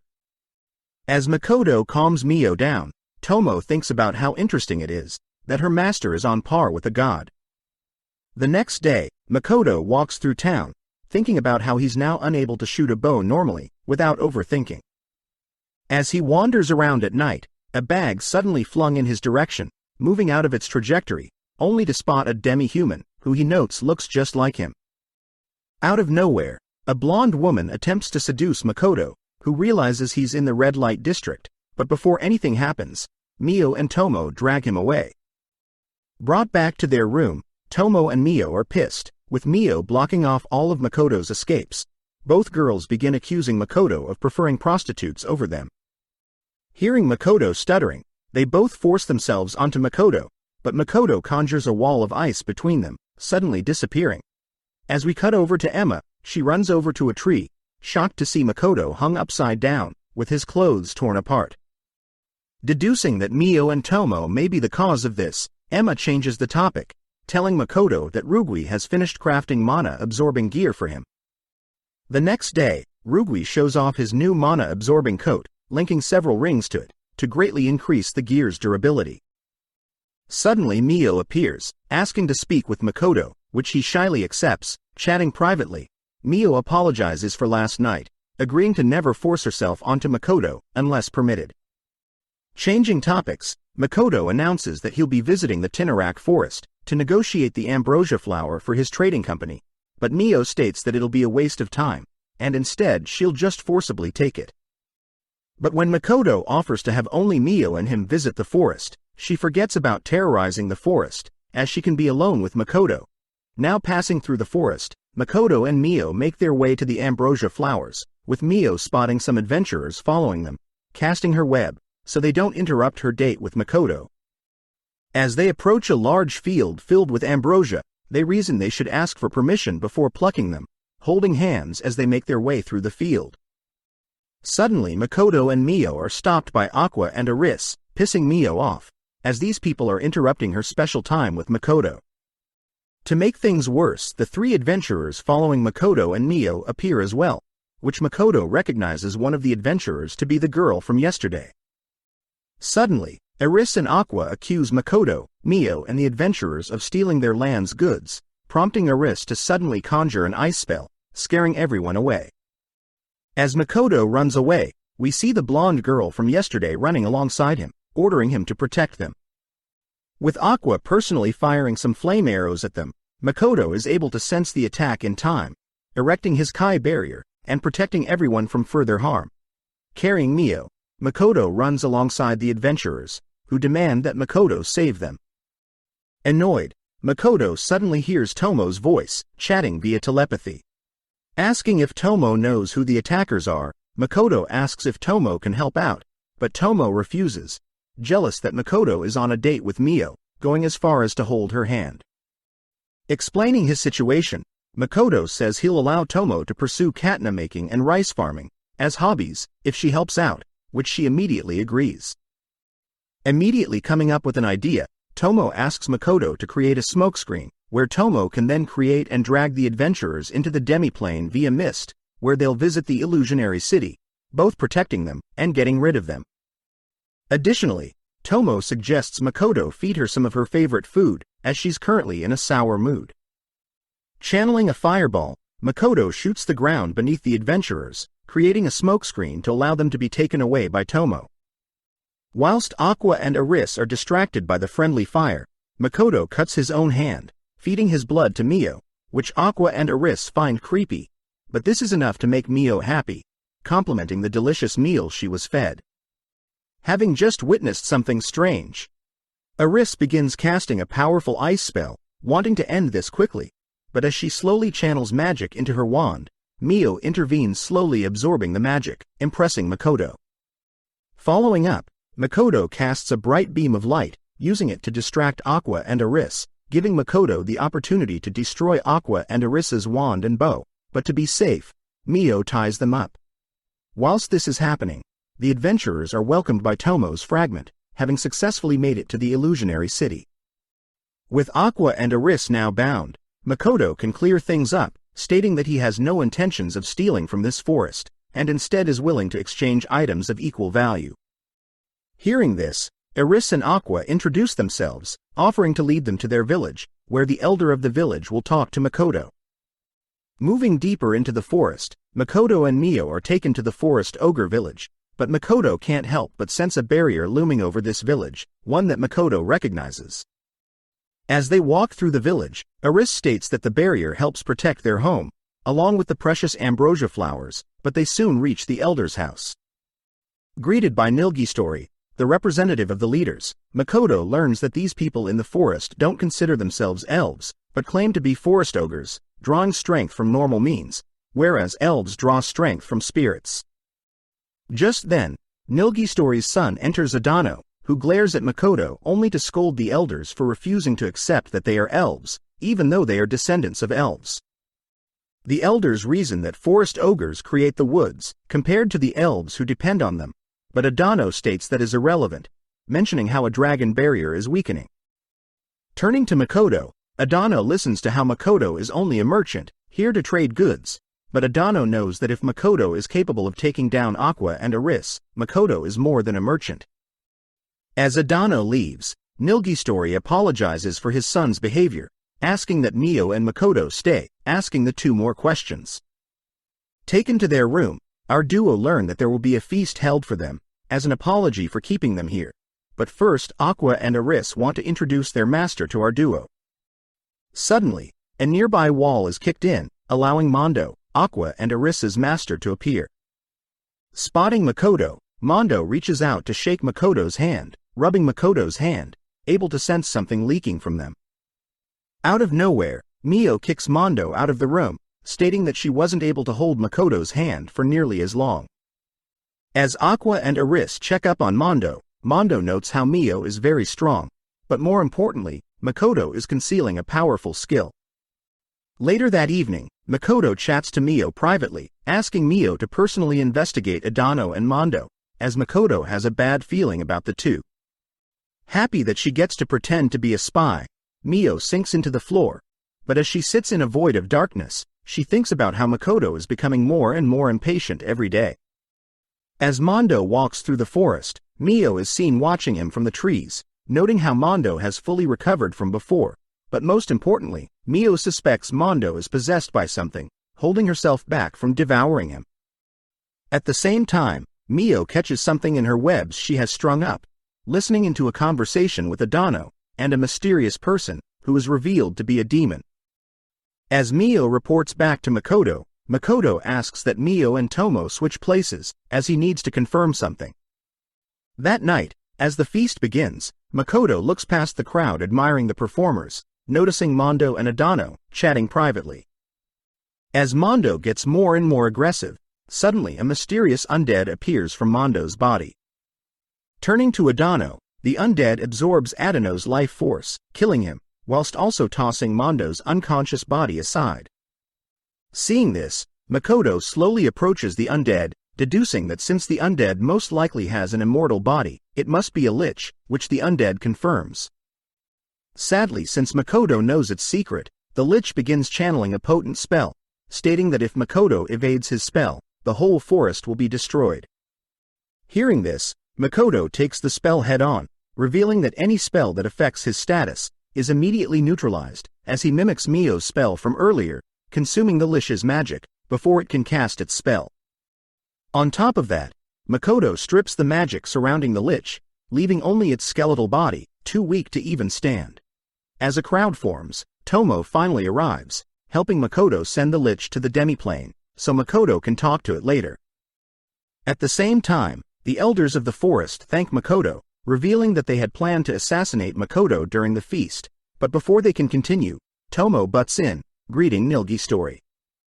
Tomo reveals that she was the great dragon that erected the barrier around this village, asking everyone to respect Makoto, as he is now her master. Returning to the demiplane, Makoto begins interrogating the lich, learning that it wanted to study how the forest ogre operated, but Makoto is more interested in its reason for wanting to be immortal. The lich reveals that it's striving to become Grant. As they chat, the lich grows more powerless in the face of Makoto, recognizing his vast mana pool, along with his infinite potential, as the lich hears that Makoto wants to learn magic from him, confusing the lich as compared to Makoto he's nothing. Stepping in, Tomo states that she knows the lich's definition of a Grant is a being that can move to other worlds, without being stopped by the goddess of this world. But Tomo reveals that she only knows of a few Grants that have moved to another world, and decided to stay, as these other worlds were far too dangerous. Hearing this, Makoto realizes that his parents were Grants, having moved to Earth from this world. On top of that, Tomo tells everyone that there is less than a 10% chance of successfully moving to another world.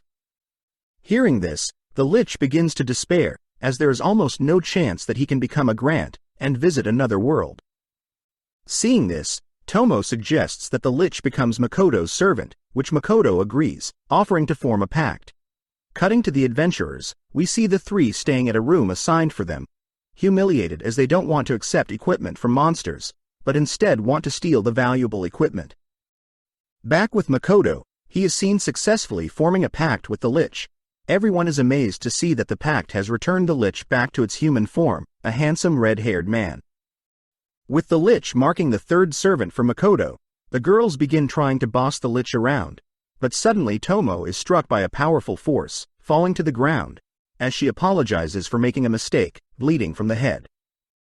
Ordering Mio to stop and patch up Tomo's bleeding head, Makoto states that he'll be heading to the source of the explosion, asking Lich to accompany him.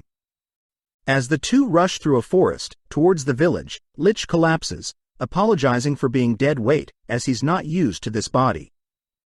But instead of using his mana to keep up with Makoto, Lich offers to heal the village from afar, surprising Makoto, as healing magic is the opposite of what he thought liches were capable of. As Lich begins healing the village, Makoto sprints towards the entrance of the village, spotting Emma and Hokuto, noting that Hokuto is not regenerating, not breathing and cold. Seeing this, Makoto gets a flashback of when he was younger. He had lost a pet, having taken a while to accept that the pet was dead. Back in the present, Lich telepathically communicates with Makoto, informing Makoto that he's been able to heal the ones lightly scraped and battered, but the ones in front of Makoto are badly injured. Hearing this, Makoto reasons that Hokuto must still be alive. Makoto immediately erects a Kai barrier around the injured, pissed that he can't use healing magic. But searching through his memories, Makoto immediately erects another Kai barrier, simply enhancing Lich's healing as it passes through the barrier. Happy to see that Hokuto is now breathing again, Makoto leaves the rest to Lich, wondering why his mana is suddenly filling the air. Emma barely makes it to Makoto, handing Makoto an item of the orc assigned to guide the adventures in the illusionary city, but Emma points towards the explosion point, stating that Tomo's fragment and the orc are trying to stop adventurers who caused this. Rushing to the site, Makoto notices several mist gates, wondering if the explosion forced the mist gates to appear, dragging the adventurers, Tomo's fragment and the orc all into different gates. Sensing something off, Makoto reaches to enter one of the mist gates, but he suddenly obtains the blonde adventurer's memories. Apparently, the blonde had intentionally tried to seduce Makoto that one night, but failed. We then see the blonde and her party, stealing the valuable goods in the village, but Emma had caught them, innocently asking them to stop, but was kicked aside.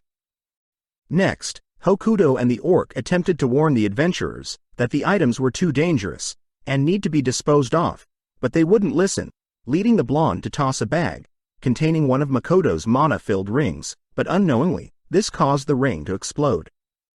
Tomo's fragment attempted to subdue the explosion, but the power broke past her barrier, as we cut to the blonde, lying on the floor of an alleyway, barely able to remember what happened. Having successfully stolen some valuable items, the blonde attempts to get home, but suddenly a mist appears, covering her surroundings. Out of the mist, Makoto appears, glaring daggers at her, shocking her, as she has never seen him without a mask. Since Makoto can't speak common yet, the blonde can't help but slowly back away, as Makoto begins walking towards her, stating that the blonde was only able to survive because of Tomo's fragment protecting her, but even still, it's quite unfair for trash like her to live. Demanding that Makoto leave her alone, the blonde announces herself as a level 96 adventurer, but Makoto ignores her, pulling out his dagger, prompting the blonde to rush him. As her blade helplessly clashes against Makoto's Kai barrier, Makoto disarms her, cutting off her two hands and kicking her to the ground. Slowly walking up to her, she begins begging for her life, but Makoto reveals that because of the explosion, Tomo's fragment and the orc is now dead, ending her life. As he turns to leave, Makoto begins crying, realizing that death isn't normal, only to collapse to the ground, breaking down. The next day, the villagers hold a funeral for Tomo's fragment and the orc, which brings to light that Makoto truly underestimated the cruelty of this world. As Mio, Tomo, Makoto and Lich gather in a room, they all decide to give Lich the name Shiki, representing knowledge or common sense. Happy to see Shiki pleased with his name, Makoto turns to ask Tomo how he was able to see the memories of the blonde adventurer, as that is a skill specific to Tomo. Makoto wonders if upon forming a pact with Tomo, Mio and Shiki, that he'll start growing dragon, spider and undead body parts, but this makes Tomo crack up. It's revealed that since Makoto had formed pacts, through contracts of control, no part of the servant will enter the master's body. But Tomo does state that Makoto was most likely able to use her ability, since he trusts her, as it's quite known that a master is able to use a servant's skills, only if they have a strong connection. Hearing this, Mio gets jealous, listing off times when she's been close with Makoto, but Tomo matches her energy, listing her moments with Makoto. Heading elsewhere, Makoto chats to some villagers, asking Emma to construct a barrier around the illusionary city, as a means to keep adventurers in, but also prevent weak and young villagers from getting in danger. Next, Makoto asks about Hokuto, happy to hear that his recovery is going well, but Makoto asks for some of the Alks to change into their adventurer form, and live among the adventurers brought to the illusionary city, as a way to keep watch and gather information. Makoto then visits the dwarves, asking them to integrate a disposal system, where dangerous items are immediately disposed of, and valuable items are kept out of adventurers' reach. As the dwarves immediately get to work, Makoto visits the friend of the orc that passed, stating that he's personally apologized to the deceased orc's parents, but hearing this, the orc's friend states that Makoto is not to blame, as things like this do happen, and when they do, it's important to accept and make sure it never happens again. As Makoto and Shiki wrap up their rounds for the night, Shiki notices Makoto acting strange, but Makoto says he's simply been thinking about the future of the demiplane. The next day, Makoto meets up with Patrick, learning the location in which Patrick has set up for Makoto. Seeing as things are ready, Makoto states that he will be heading out soon, planning to leave some of his associates to man the store in town. But first, he feels bad for lying to Patrick. Taking off his mask, Makoto reveals his face, But this doesn't shock Patrick or Morris, as Patrick was fine loving his family when they became monsters. Sitting down with Mio and Tomo, the girls are jealous that Makoto is only bringing Shiki on his travels, but Makoto reasons that since Shiki was a former human, it would help greatly, as Makoto wants to learn more about this world's humans, gods, magic, demons and especially Grants, hoping to learn more about his parents, since Makoto plans to attend a school in this world. As a parting gift, Makoto gives Tomo and Mio fragments of his memories, each containing hobbies that Mio and Tomo may be interested in, whilst Makoto is gone. Reluctant to accept them, the girls state that they'll work on gathering more species in the demiplane and help grow the store here in town, whilst Makoto is gone. As Makoto and Shiki bid farewell to everyone in town, they make their way to a magic circle, meant to help with travel. But upon stepping on the circle, the goddess of this world intervenes, transporting Makoto to an unknown location, leaving Shiki, Mio and Tomo searching for Makoto's location. Cutting to Patrick and Morris, they narrate how there is news of nearby cities, gathering their heroes to finally start a war with the demons. Looking around, Makoto senses bloodlust, barely able to dodge, but in exchange, Makoto loses some of his fingers. As Makoto looks towards his enemies, two mysterious people, a girl wielding a powerful sword, Sophia, and a young boy, Mitsurugi, both giving off powerful auras. Attempting to grasp the situation, Makoto hears Sophia and Mitsurugi accuse Makoto of being the goddess's representative for the humans, wondering why the goddess has sent a demi-human. Trying to communicate with Mio, Tomo or Shiki, Sophia notices Makoto distracted, rushing in to strike, but Makoto luckily blocks her slashes with his barrier. Even with his Kai barrier, Sophia is still able to knock him back, but Makoto reasons he should stop his bleeding first, using his bowstring to tie off the wound. With Sophia impressed with Makoto's skills, Makoto takes the chance to use his writing magic to ask why they are attacking him, a fellow human, but the two reveal that they have sided with the demons, making them enemies by default. Hearing this, Makoto projects his Kai barrier past the mountains blocking his view, realizing that there are both human and demon armies gathered. Not wanting to be caught up in a war between the humans and demons, Makoto wonders if he should escape into the demiplane, but that would be too dangerous for the weak villagers. Needing more time to think of a plan, Makoto converts his blue coat to a red one, prompting Mitsurugi to warn Sophia of Makoto's mana-covered body. Casting simultaneous fire spells in rapid succession, Makoto bombards Sophia and Mitsurugi, forcing them to create barriers of their own. As they are distracted, Makoto attempts to flee, but several swords appear, blocking and cutting off his escape. Seeing Makoto fleeing, Sophia, with the help of Mitsurugi, chases after him, disappearing temporarily, only to appear behind Makoto. Luckily, the coat he's wearing is able to block a fatal strike, prompting Sophia and Mitsurugi to wonder if Makoto is being unfairly blessed by the goddess. Putting on a ring, Sophia claims the ring will absorb all of the goddess's divine protection on Makoto, but this only pisses Makoto off. Makoto states that he is not working with the goddess, which surprised the two, as they both witnessed Makoto enter through the goddess's golden light. Knowing this, Sophia and Mitsurugi reason that they should still kill Makoto just in case, but ask for his name before they continue their attack. Introducing themselves first is Sophia, the strongest adventurer in this world, and Mitsurugi, known as the Lancer Dragon, which Makoto remembers as an acquaintance of Tomo. Seeing as they are short on time, Mitsurugi and Sophia prepare to attack, but Makoto is now ready to counter. Taking off one of his rings, Makoto makes use of all the mana stored in it, creating a barrier for himself, but annihilates the surrounding area around him. Immediately after, Makoto erects his Kai barrier, scanning the area to see that Sophia and Mitsurugi are still alive. Taking out a special arrow, crafted by the dwarves, Makoto creates a bow, infusing the arrow with fire, only to fire directly at Sophia and Mitsurugi. As the two rush to protect themselves, Makoto reveals the arrow's special skill, splitting off, but even still, the fragments burst past Sophia and Mitsurugi's barriers.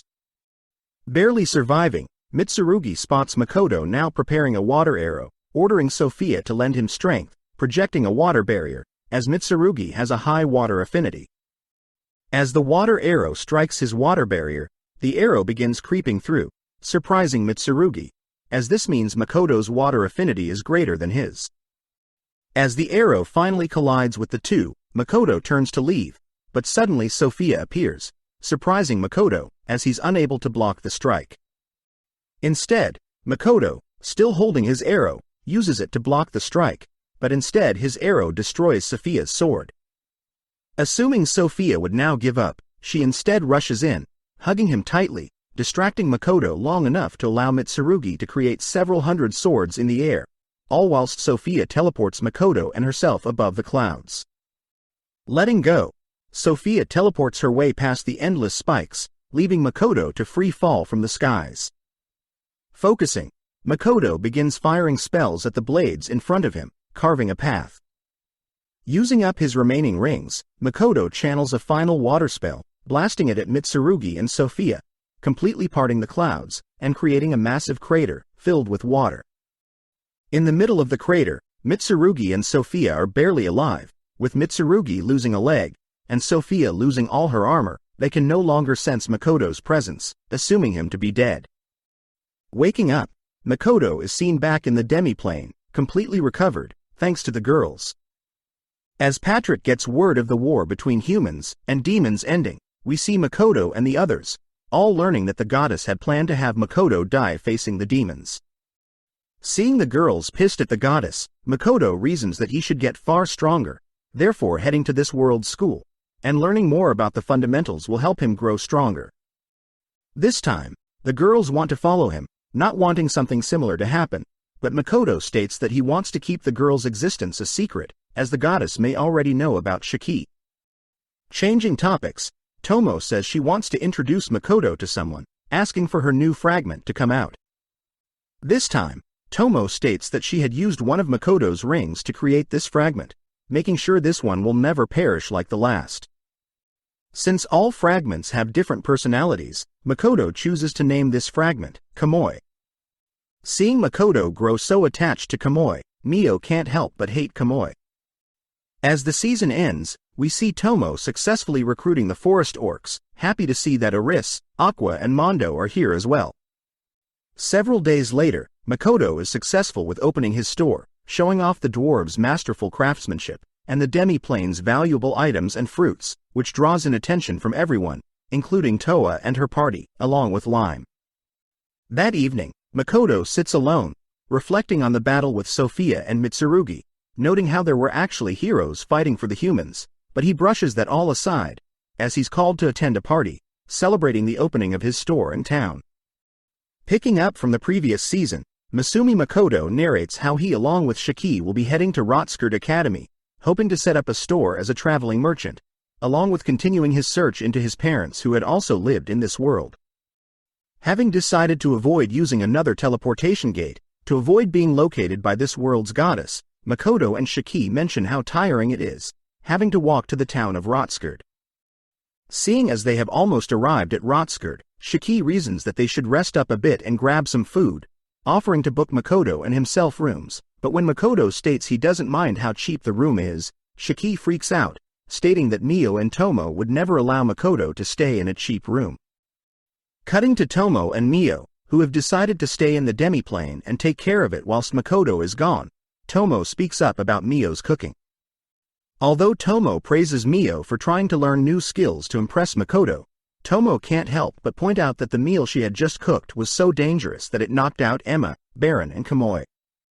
Baron points out that there are crystals in the curry, prompting Mio to admit that she had placed a rare green mineral in the curry, having mistaken it to be the green vegetables that would be normally found in the curry.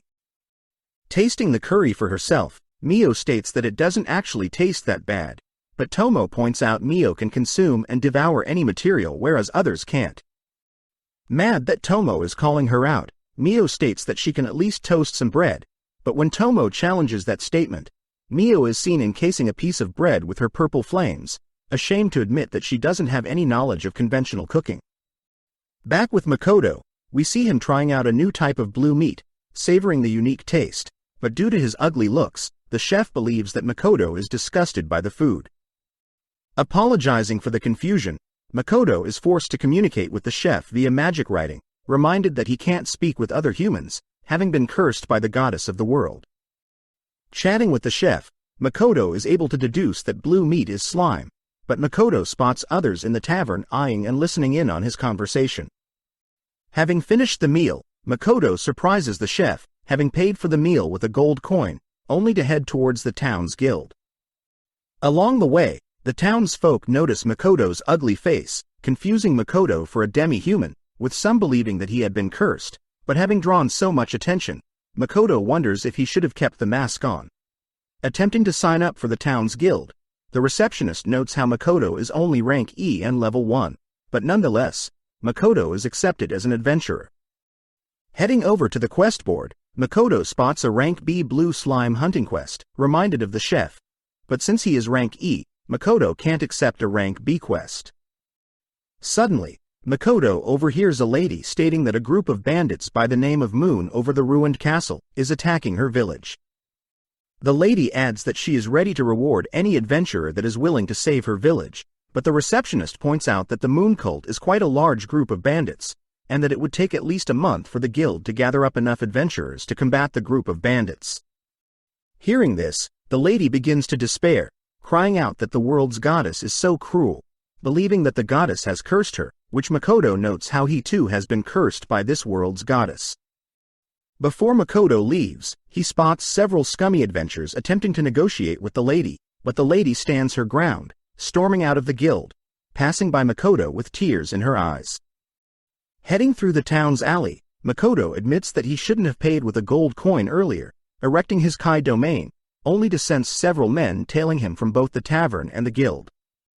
At the same time, Makoto also spots several men attempting to take advantage of the lady from the guild, spotting her calling out to Ito, someone that has been knocked out by the scummy men. As the men try to make advances on the lady, they are suddenly barraged by several bodies, spotting Makoto appear from the shadows. As Makoto easily cleans up the remaining men, he turns to offer some help to the injured Ito, but the lady is skeptical of the offer, believing that Makoto is a demi-human due to his hideous looks. Activating his healing Kai to heal Ito, Makoto thanks Tsukuyomi for granting him amazing powers, but puts the lady at ease, introducing himself. Apologizing for the rude remarks, the lady introduces herself as Lana from the Tapa village as well as Ito the werewolf. Surprised that an innocent beast boy like Ito could be a terrifying werewolf like the stories he's read, Makoto snaps out of his daydream, offering to help Lana carry Ito. As Makoto helps carry Ito, Makoto learns from Lana that her village of Tapa had been raided recently, and their strongest warrior in their village had been tortured and killed. Lana also states that she had been told to simply comply with the bandits' demands in order to save her village, but Lana reveals that other villages that had followed the demands of the bandits have been ultimately wiped away by the bandits. As Lana falls to the ground in tears, she's happy to see that Ito has woken up, asking if the guild is willing to help them. Seeing Lana break the bad news to Ito, Makoto thinks back on the cruelty of this world, sighing as he has no other choice but to intervene. Offering to escort Ito and Lana back to their village, Lana points Makoto towards the mountains, afraid that it'll take a while for them to reach the place, but Makoto simply picks the two up, leaping in the general direction of the village. Having arrived instantly at their village, Lana asks for Makoto to wait outside, heading in first to update the villagers on Makoto's arrival. Curious as to why Ito didn't follow Lana, Makoto learns that Ito isn't welcomed by Lana's village, and that Edo's true home is off in the woods. In that moment, Makoto activates his Kai domain, smelling blood in the village and deducing that the bandits have chosen to kill off more villagers. Changing topics, Makoto reveals that he knows Ito had pretended to be asleep when he was carrying him, as Ito felt bad from not being able to protect Lana. Advising that Ito must grow stronger to protect Lana, Makoto suddenly senses something in the forest, heading into the general direction of the forest, but Ito tries to stop him. Ito wonders why Makoto is going so far to help them, but Makoto simply states that the moon over the ruined castle is the title of a song he loved in his previous world, so he doesn't like it to represent some evil bandits. Cutting to Mio, we see that her second attempt at cooking has resulted in accidental poisoning of Lime, Agaras, Liddy, Akina, Aqua, Eri and Mondo, all learning that Mio had placed poisonous leaves, industrial oil and random fruits into her dishes. Tomo states that Mio should also factor in what each species prefers as meals, and not rely only on the rarity of a certain food item, but this only confuses Mio. As an alternative, Tomo suggests that Mio travel the world to expand her knowledge on the culinary arts, able to convince Mio to accept that idea, if it means Makoto will be impressed. Back with Makoto, we see him spot several bandits camping in the woods, listening in on them. Putting his mask back on, Makoto immediately erects his Kai barrier, removing all sounds within his barrier, only to fire arrows at the bandits. Makoto reveals that the arrows aren't meant to kill but instead they are laced with sleep spells, only to slowly approach the men. When one of the men tosses his blade at Makoto, Makoto's dwarf armor simply deflects the blade, but seeing as he doesn't want to waste too much time, Makoto conjures 2 balls of flames, shaping them into a bow and arrow, only to release the arrow in the direction of the remaining bandits. With a huge explosion, Makoto walks towards the injured bandits, threatening the bandits, only to disappear. Having heard the huge explosion, Lana, Ito and other villagers arrive on the scene, spotting the tied-up bandits, only to thank Makoto for helping them out.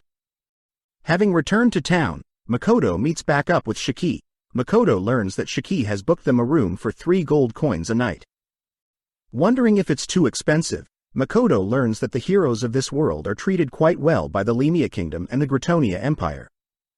Just then, Makoto remembers that when he was fighting Sophia and Mitsurugi, apparently he sensed 2 heroes nearby, wondering when their paths would cross. Cutting to before Makoto was transported into another world, we follow Makoto at his high school, Nakaritsuhara High School. One day as he's walking through the school, he's stopped by Otonashi Hibiki, a member of the student council. Exchanging some brief words with Makoto, Otonashi watches as Makoto walks away, thinking about how Makoto is average compared to herself.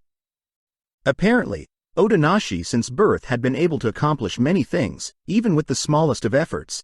It's because of this that she believed that her life would be pretty easy and boring, up until she too was brought before the goddess.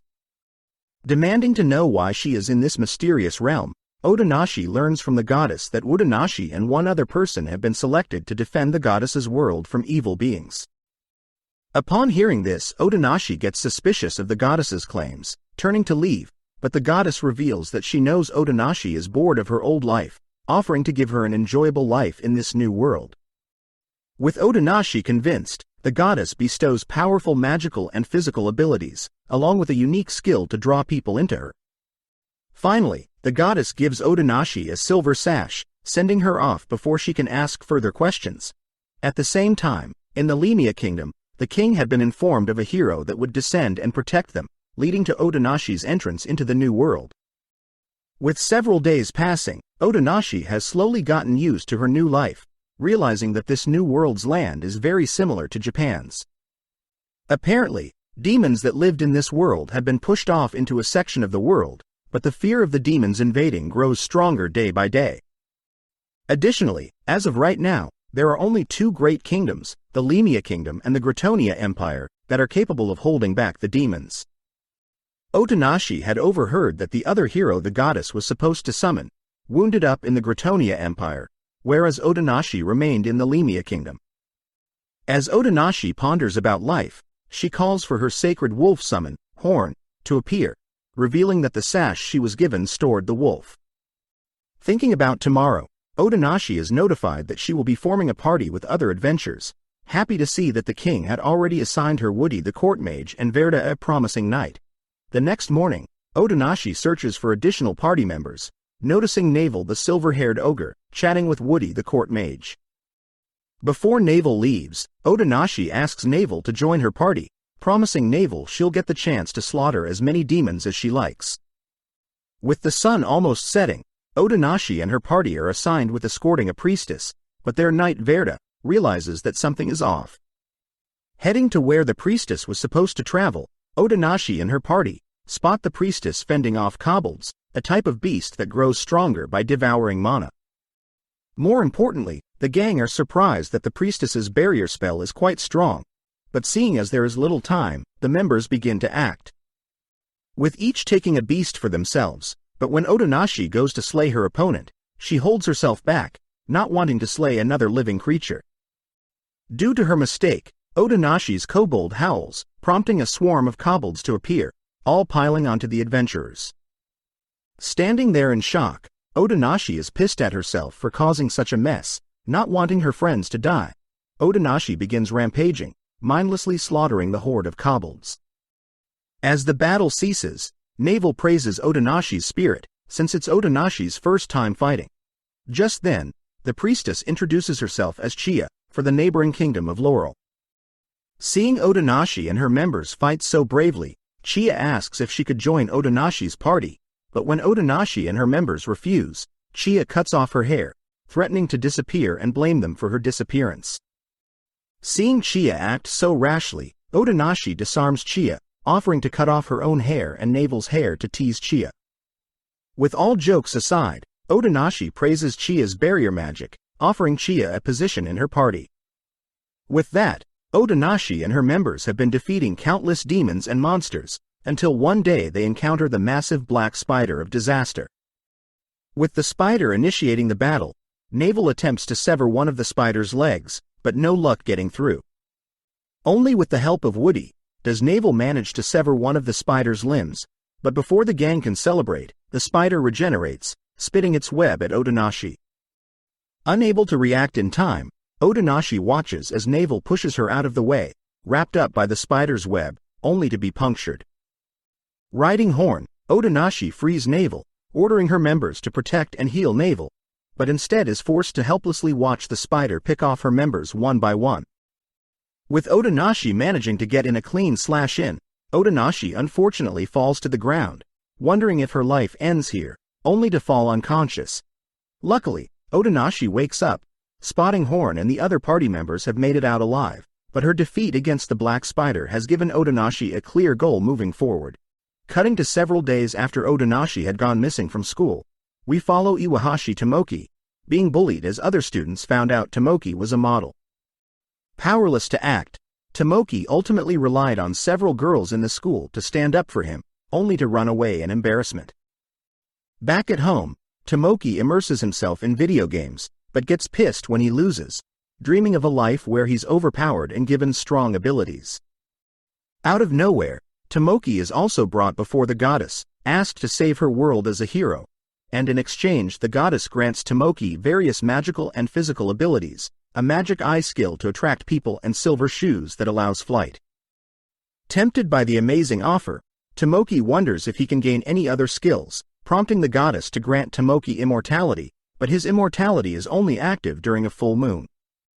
Before Tomoki is sent away, Tomoki asks if he can modify his appearance, which the goddess grants. Having been summoned into the new world, Tomoki greets Lily Flaunt, the second princess of the kingdom of Gratonia. Just then, Genebia, Lily's royal guard, appears, introducing herself as well, but Tomoki is surprised to see a female knight, accidentally insulting Genebia. When Tomoki attempts to apologize, Tomoki accidentally activates his charming eyes, forcing Genebia to fall in love with him. Seeing Genebia act so weird, Lily takes Tomoki to assess his skills, only to show Tomoki his new room. Having assessed Tomoki's skills, Lily learns that Tomoki wields a magical eye of sorts, ordering her scientists to come up with a way to prevent themselves from being affected by Tomoki's magical eye.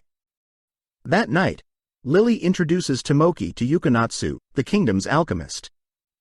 Intrigued by the appearance of the hero, Yukonatsu begins bombarding Tomoki with questions, but when Tomoki learns that Yukonatsu can summon golems, Tomoki accidentally charms Yukonatsu with his magical eye, forcing Lily to step in and separate the two. The next day, Tomoki is walking through the castle, when he stumbles upon Mora, the dragon summoner. Sitting down to have a chat, Tomoki learns that Mora had been brought to the kingdom when her village was attacked by demons. But when Tomoki attempts to comfort Mora, he accidentally charms her with his eye, but this frustrates him. That night, Tomoki privately asks to form a party with the 3 girls he's charmed, but this allows Lily to deduce that Tomoki is still unable to control his magical eye. Taking this opportunity, Lily seduces Tomoki, but as the two finish up their business in bed, it's revealed that Lily intends to use Tomoki to slaughter the demons, all for her mother who worshipped the goddess.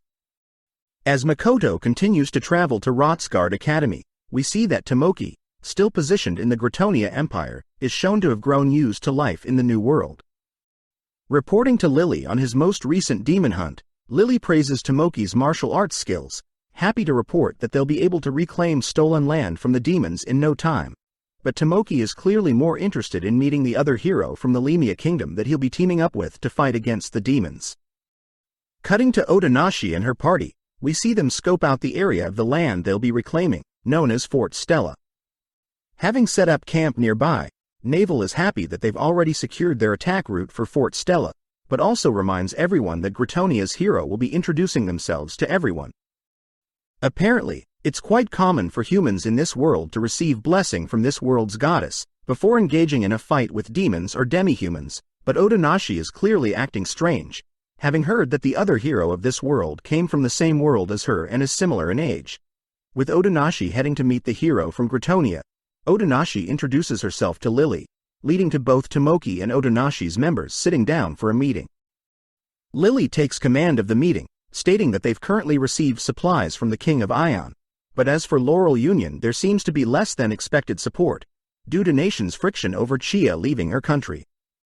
Nonetheless, Lily points out that their current combined forces is at least 5 times the demons they'll be facing, and once they are blessed by the goddess, they should have no issues winning.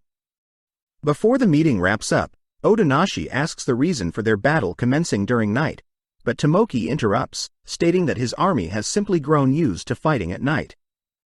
Not wanting to pry too much, Otonashi backs off, allowing Tomoki to ask if Otonashi has any requests of herself, but Otonashi and her members are quite flexible.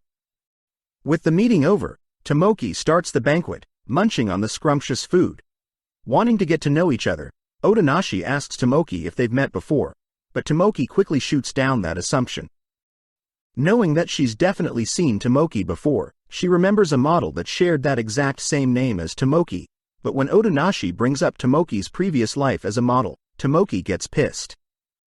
Asserting his superiority, Tomoki demands to know Otonashi's level, learning that Otonashi is only level 430 compared to Tomoki's level of 605. Not wanting to agitate Tomoki further, Otonashi agrees to speak casually to Tomoki, hoping that they'll get along with each other. That night, Naval goes for a midnight walk, only to spot Otonashi sitting alone. Hearing that Otonashi can't sleep, Naval sits beside Otonashi, asking Otonashi's reason for coming to this world. As Otonashi briefs Naval on her prestigious and comfortable previous life, Naval and Otonashi crack jokes at one another, ultimately leading to Otonashi thanking Naval for always having her back. Later that night, all the troops gather, prompting Tomoki to begin rallying and praying for the goddess's protection, but at the same time, the demons also begin making their move. With both heroes' army beginning to advance towards the demons, Otonashi finds it weird that there has been no difficulty just yet, even though Fort Stella had been known to take countless powerful lives. Just in case, Otonashi asks Woody and Chia to erect defensive barriers, along with casting movement spells. As the hero's army approaches the entrance to Fort Stella, a powerful demon steps out, curious to see how strong the two heroes challenging them are. Instantly activating a massive magic circle, the floor beneath the hero's army immediately crumbles, plummeting everyone into a massive hole. Luckily, Woody had reacted fast enough, levitating Otonashi and her members. As Tomoki's winged boots kick in, he floats above the giant crater, spotting a female demon casting an ice spell. Igniting his spear, Tomoki destroys the incoming ice projectiles, only to notice that his party had barely been able to survive, due to Yukonatsu's replica of Tomoki's winged boots. With Yukonatsu complaining about the weight of the other girls, Mora calls for her pet dragon to rescue them. With Tomoki and his members riding Mora's dragon, Tomoki initiates the fight, shooting a spear spell across the fort, impressing the female demon. Able to make it onto the fort, Tomoki orders Mora and Yukiatsu to assist from the rear, but suddenly spots a powerful 4-armed demon giant before him. Instantly igniting his spear, Tomoki rushes the demon, but the demon giant simply parries Tomoki's strike, scolding Tomoki for not introducing himself. Ignoring the demon's words, Tomoki once again tries another strike, managing to cleave off one of the demon's hands, but the demon giant suddenly turns to block Otonashi's strike. Apologizing for Tomoki's rudeness, Otonashi officially introduces herself as the hero from Lemia, prompting the demon giant to introduce himself as the third general of the Demon King's forces, Io the Demi-Gigant. Regenerating his destroyed arm, Io unveils his right, chanting a spell that dissolves his ring, and in exchange Io removes the blessings of the goddess from his enemies within a predefined area. Hearing this, Tomoki realizes that his immortality at night is a blessing from the goddess, beginning to fear the idea of death. Instantly ordering his party to leave, Tomoki boards Mora's dragon, but before he leaves, Otonashi states that someone that flees from a battle is no hero. With Otonashi's party arriving to back up Otonashi, Io praises Otonashi's courage, announcing that he'll fight them seriously. At the same time, the goddess is sad that her heroes are losing, but she suddenly spots Makoto. As Otonashi and Io's fight continues until daybreak, Io commends Otonashi's resilience, but as Otonashi attempts to go for a killing blow, she is forced to relinquish her blade, falling to the ground, only to helplessly watch her party be beaten down. At that exact moment, the goddess had decided to summon Makoto to the battlefield nearby to fight Sophia and Mitsurugi via a bright beam of light, but this light gave Otonashi and her members courage to continue fighting. As Mora and Woody heal up the rest of Otonashi's party, Navel secretly communicates with Woody, realizing that it's time she used her final trump card. With a dreadful look on his eyes, Woody enchants Navel's blade, only to hand and equip Navel with a rose sign. As Navel enters the fight, she instantly draws the attention of Io, having dealt several deep cuts in an instance to the demon. Seeing a rose mark on Navel's neck, Varda also realizes what Navel had done, but seeing as Io is trying to regenerate, Navel continues the onslaught, managing to slice off one of his arms. Amazed that he had never heard of the spell allowing Navel to grow so strong, Io attempts to catch Navel off guard with a kick, but Varda intercepts the kick with his shield, allowing Otonashi and Navel to attack. As Io prioritizes Otonashi, Navel manages to sneak an attack to Io's neck, but right as they believe Io is defeated, Io unveils his true form, instantly healing wounds and boosting his stats. Seeing as it's time, Navel orders Woody to encase Otonashi and her members in a windshield, giving Otonashi a final glance before Woody sends the party far away from Navel. As Otonashi struggles to learn what is happening, Verda tells Otonashi that the rose sign Navel has equipped grants the user immense strength, but at the cost of their life. With only Navel in the way of Io, Navel points out how she was blessed to have met Otonashi, charging at the Io, who gladly meets Navel's strike. Sadly, Navel chooses to implant her sword into Io's hand, casting a self-destruction spell that takes Navel and Io's life.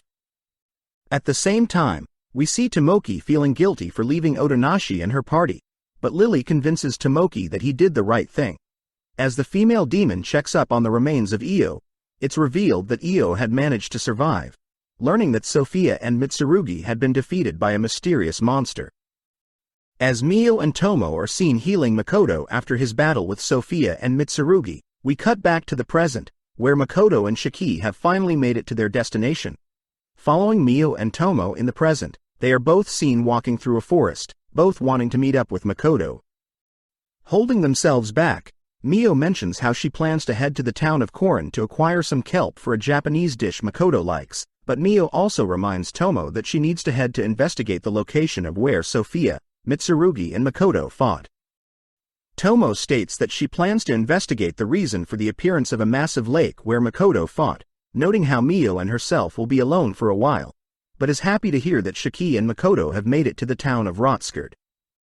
Back with Makoto and Shiki, they begin exploring the town, wondering what sort of competition they'll face when setting up the store. Upon turning a corner, they see a crowd of men gathered around a girl, which Shiki finds peculiar, but Makoto knows that this isn't the first time he's seen humans bullying other humans. Realizing that the girl is acting strangely cold, Makoto approaches the crowd, but at the same time the girl attempts to leave, only to be shoved for being so rude. Attempting to stop them, Makoto asks for Shiki to speak for him, drawing the attention of the men gathered. Threatening Makoto and Shiki, Makoto notes how the men's uniform belongs to the Rotskerd Academy, but when he turns to Shiki, Makoto gets scared when Shiki asks if he can murder the men. Ordering Shiki to calm down, Shiki instead politely asks the men to leave the girl alone, stating that he doesn't want to slaughter them. Shocked at Shiki's threat, the boys take out their wands, casting wind magic and levitating, but Makoto accidentally provokes them when he asks if levitating is all the boys can do. Bored of the situation, Shiki takes out his wand, tapping it onto the ground, only to instantly conjure 4 rock pillars that target the men. Knowing that they shouldn't cause a scene, Makoto dispels Shiki's earth pillars, impressing Shiki as Makoto has already mastered the fundamentals of counter magic. Turning to communicate with the girl, Makoto gets annoyed that she believes Makoto wants something from her, but Makoto states that she is free to go, learning that she works at the Gotetsu restaurant nearby, where they serve great hot pots. Intrigued by the offer, Makoto realizes the 4 men are floating slowly to their deaths, ordering Shiki to help them out. With a single cast, Shiki casts a wind spell to help assist their fall, but out of spite purposely drops them. As the men look around for the girl, they utter the girl's name, Loria, only to run off, cursing at Makoto and Shiki. Knowing that Makoto just made enemies, Shiki states that Makoto should stop intervening in others' affairs, but seeing Makoto's serious glare, Shiki apologizes for questioning Makoto's intentions. Since Makoto plans to take the student entrance exam in 3 days, Shiki and Makoto head to find an inn, as once Makoto is a student, he'll be officially a resident of the town, where he can finally open up a store. Confused at what Makoto is saying, Shiki corrects Makoto, as the papers that Makoto was given are for the teacher employment examination, shocking Makoto as this was not what he had planned. Cutting to Patrick and Morris, we see Morris admit that he may have made a mistake when signing Makoto up for a position in the Rotskirt Academy. On the day of the teacher examinations, Makoto is clearly nervous, having no idea what to expect. Upon reaching the receptionist, Makoto asks if there are any office positions that may be available, but this only annoys the receptionist, scolding Makoto for being inconsiderate. As the receptionist looks up, he's terrified to see Shiki glaring at him, only for Shiki to use some dark magic, draining the life force from the receptionist. As Makoto attempts to stop Shiki from acting up, a female worker steps in, apologizing for her colleague's rudeness. Seeing Shiki and the female worker interact, Makoto fears that Shiki will start fighting with her, but suddenly she asks for Makoto's papers. Amazed that Makoto had been referred by the Rembrandt Trading Company, she states that since Makoto is applying to be a general tactics teacher, Makoto will be able to choose the difficulty of the examination along with the ratio of practical and written examinations. Overwhelmed by the woman's words, Makoto watches as Shiki steps in, personally choosing the hardest examination which only involves physical aspects. Now in a room with other examinees, Makoto and other examinees are told that the exam will take place over 3 days, and they've all been assigned a feather from when they wish to return and a bell for when they choose to drop out. The examiner states that examinees are forbidden to fight with each other, and within the 3-day time limit, examinees are to gather a red, blue and yellow orb, in order to complete the exam. The examiner states they'll provide the examinees with weapons, but food will have to be procured by the examinees, but beware there are monsters in the training area. Just like that, Makoto is sent to a random location, immediately erecting his Kai zone to inspect the surrounding area. Happy to see that there is plenty of food and water nearby, Makoto manages to also locate the other players, but notes how they are pretty far away. Just then Makoto spots a red orb floating nearby, taking out the instructions on how to capture the orb. Apparently, each orb upon being damaged by specific attacks will stop moving, allowing them to be captured, but if the orbs are attacked by incorrect methods, they'll explode and disappear. Since red orbs require physical attacks, Makoto lightly punches the red orb, but it explodes on impact. Spotting a yellow orb, Makoto fires the required magic attack at it, but it too explodes on impact. Finally, seeing a blue orb nearby, Makoto fires an arrow at it, as the blue orb needs to be hit by projectile attacks, but is confused when the blue orb is destroyed as well. Rereading the instructions, Makoto wonders if he's too strong, choosing to deactivate his strengthening Kai. But even without the Kai boost, Makoto destroys countless colored orbs. With it being already night, Makoto is sad that he'll have to spend the night, choosing to erect a powerful barrier that'll harm anything that comes nearby. Upon waking up, Makoto is shocked to see various monster corpses nearby, grateful for not being disturbed, but washes up as he needs to complete the exam soon. Choosing to check up on the other examinees, Makoto is shocked, not being able to sense the elf's presence any longer. Spotting a blue orb, Makoto reasons he'll graze the orb with the feather from his arrow, but upon hitting the orb, the blue orb teleports away. Annoyed at first, Makoto manages to successfully acquire the blue orb, but suddenly Makoto senses the human examiner's presence disappear as well. Managing to track down a yellow orb, Makoto focuses, slowly decreasing the strength of his fire spell, successfully managing to acquire a yellow orb. That night, as Makoto enjoys his first meal since being here, he senses another person appear in the training zone, but brushes it off, heading to sleep as he erects his protective barrier. Waking up on the final day, Makoto spots a masked figure dead along with the monsters, but suddenly the dead figure wakes up, tossing several knives at Makoto. Annoyed that the figure was playing dead, Makoto senses the masked figure hiding behind him, but reasons he should pretend to not sense him. Caught off guard, the masked figure manages to mount Makoto, going in for a killing blow, but Makoto nonchalantly catches and breaks the figure's blade. Having been cut and poisoned by the blade, Makoto learns that the masked figure had been hired to assassinate all the examinees, explaining why the others slowly disappeared.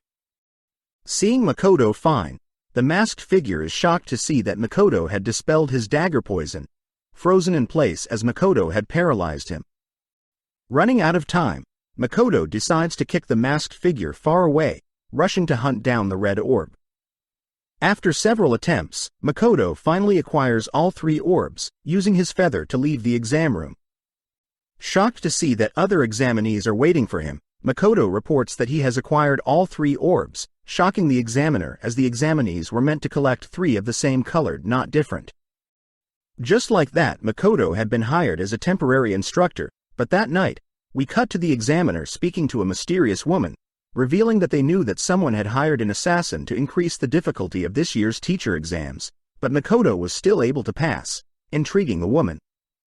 Being officially appointed a lecturer at Rotskirt Academy, Makoto is happy to finally get the permit to set up his own store, but Makoto also states that he still doesn't believe that he will be enrolling as a teacher and not a student.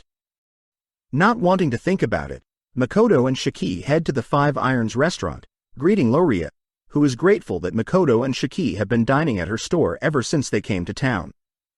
With Shiki and Makoto both wanting separate hot pots to themselves, Loria notes how normally people would normally share a single hot pot, but at the same time, we see one of the students, Illumgand, from earlier mad that Makoto and Shiki are speaking with Loria. With Makoto and Shiki thinking about how they visited the restaurant for 5 days in a row, we see Illumgand interacting with another mysterious student, both discussing something. As Makoto watches Shiki devour his hot pot, Makoto holds back his disgust, as Shiki is purely eating meat, vegetables and super sweet cream. As Loria serves Makoto his own hot pot, Loria asks about when Makoto will start teaching his first class, happy to hear that Makoto will head over to the academy right after the meal.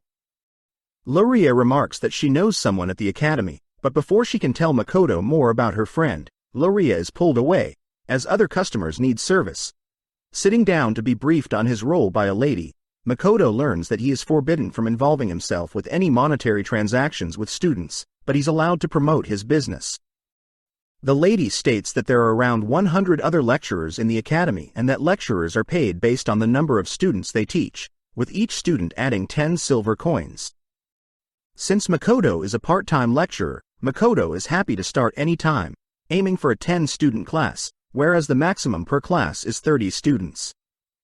Surprised, the lady states that normally lecturers would want to fill out their classes as soon as possible, but Makoto states that he wants to start small and work on his teaching skills before expanding. Just then, Blight, another fellow lecturer, joins them, praising Makoto for being so level-headed with his approach to teaching. Upon hearing that Makoto will be teaching magic, Blight reveals that he personally teaches combat techniques, offering to send over 10 students that may be interested in Makoto's teachings.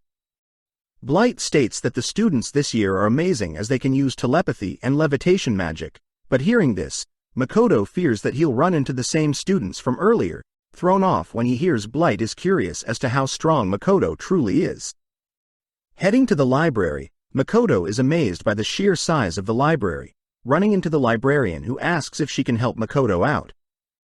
Since Shiki is trying to acquire a facility permit, Makoto asks if there are any books on magic spells, but when the librarian reveals that she knows Makoto's name, Makoto instantly erects a barrier, leaping back and demanding to know how the librarian knows his name. Dancing around the question, the librarian states that she had learned from an examiner that Makoto was special, but seeing Makoto is still not satisfied, the librarian reveals that Luria is her sister. The librarian states that Luria had told her everything about Makoto and Shiki's weird habits when eating hot pot, but hearing this Makoto relaxes, realizing that the librarian does look like Luria. Catching Makoto judging her breast size, the librarian introduces herself as Eva, but Makoto wonders what Eva is hiding, as Eva reminds Makoto of Mio. Cutting to the port town of Korin, we see Mio chatting with Beretta, asking Beretta to teach her the basics of using a knife. With Mio promising not to think of a knife as a weapon, Mio is amazed that Beretta's knife work, learning that the technique stems from Laurel. With 1 week passing by, we cut to several students making their way towards Makoto's class, discussing rumors they heard about Makoto. The students utter that they've heard Makoto can only communicate via magical text and has an assistant, but some of the students could care less as long as Makoto is strong. The students also mention how they heard Makoto might be a demi-human due to his looks, but as we pan out, we see Makoto listening in on the students gossiping. Sad to see that there are already rumors spreading about him. Knowing that he should be stern with his students, Makoto waits for the students sent by Blight to arrive on the training field where Makoto's class will be held. With Shiki introducing himself first, Shiki instantly charms the girls, but as Makoto talks a little about his backstory as a merchant and owning a store in town, the students can't help but focus on Makoto's hideous face. Starting the class, Makoto states he'll be helping them with magic, singling out each student and asking them whether they can hone their various elemental affinities to the same level. Makoto continues to berate the students, stating that they mustn't focus on mastering a single element as once an enemy figures out their affinity, they'll be useless in battle. Upon hearing that Makoto wants them to master at least 3 elements, they begin questioning Makoto's teachings, demanding to know if Makoto himself is capable of such things. With Shiki smirking, Makoto states that he and Shiki will be conducting a mock battle, prompting Shiki to reveal his powerful staff. Immediately, the students sense immense power from Shiki's staff, but they wonder how Makoto will survive, sensing no magic at all from Makoto. As the duel begins, Shiki ignites his staff, rushing Makoto, but Shiki's staff is stopped by a powerful barrier. As Shiki attempts to barrage Makoto's barrier with strikes, Makoto commends Shiki's growth, but Shiki reveals that he had been training under Mio and Tomo. Seeing Shiki getting too close, Makoto begins channeling a fireball, sending it directly at Shiki, but is impressed when Shiki barely blocks the spell. Needing time to recover, Shiki conjures up several rock pillars, but Makoto easily breaks through the rocks, shocking the students with his immense power. Attempting to toss an earth spell at Shiki, Makoto is impressed that Shiki easily dispelled his earth magic, immediately following it up with a simultaneous cast of a fire and water arrow. Knowing that they can't fight forever, Shiki begins channeling a powerful light magic spell, whereas Makoto chooses to cast a dark magic spell. With both spells colliding, the students spot that Makoto had closed in on Shiki, ultimately taking the win. Seeing the students too stunned to speak, Makoto states that the first lesson is over, asking the students that want to learn to come for his next class, but for those too scared to leave. As Makoto leaves, Shiki stays to heal any injured. As the students begin to re-evaluate their helplessness when compared to Shiki, we see the boys are ecstatic to be able to learn from such powerful people, but when the girls grow hesitant, Shiki steps in, nonchalantly charming and healing any wounds they had. Cutting to Tomo, we see Tomo investigating the sudden appearance of the Star Lake, amused that it was Makoto's powerful water arrow that ultimately morphed the entire terrain of the battlefield. With Makoto's next class commencing, he's impressed that 5 students stuck around. They go as follows. Mithra Casper's parents are both Celtics, prefers wind magic and has pretty good grades. Dana has a wife, even though he's still so young and prefers water magic. Abelia Hopley prefers fire magic and has relations with another student that shares the name Hopley and has connections to the kingdom of Lemia. Izumo Kusakabe specializes in wind magic, and finally Jin Rohan strives to be a swordsman with excellent combat skills. Before the class starts, the students wonder why Makoto doesn't speak, even though they saw him chanting a spell during his fight against Shiki. Makoto reveals that due to a curse, he can't speak to other humans, but can still speak. Starting the class, Makoto asks what they know about mana depletion, prompting the students to state that at 50%, there will be mental and physical fatigue, at 20% the body will be unable to move, and when it reaches 0, a person may vomit, pass out, and in some cases die.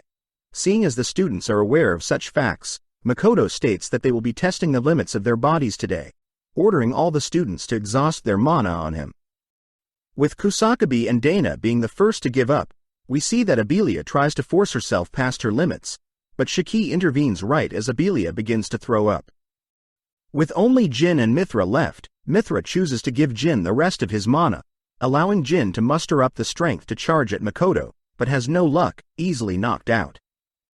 Seeing as no one managed to land a single strike, Makoto asks them to reflect and report back to him on what they learned on limit testing today. Cutting elsewhere, we see Illumgand Hopley be revealed as knowing Abelia Hopley, easily defeating his sparring partner, but is distracted as the mysterious student had handed him a mysterious potion that'll boost his physical and magical powers. But that evening, as Illumgand walks through the school, Illumgand realizes that Makoto and Shiki are lecturers at his school. That night, Makoto and Shiki review the students' combat performance, noting how Kusakabe can use complex spells, Dana is smart and makes good judgments fast, Abelia can mix magical and physical attacks, Mithra tends to sacrifice himself for his comrades, and Jin was the last to run out of stamina and mana. Based on the feedback, Makoto believes that Jin is a competent leader, but at the same time, we follow Blight speaking to a member of the Assassin's Guild, demanding that they get rid of Makoto already. Check out one of our other videos on the screen or in the info card above. Subscribe, like and comment.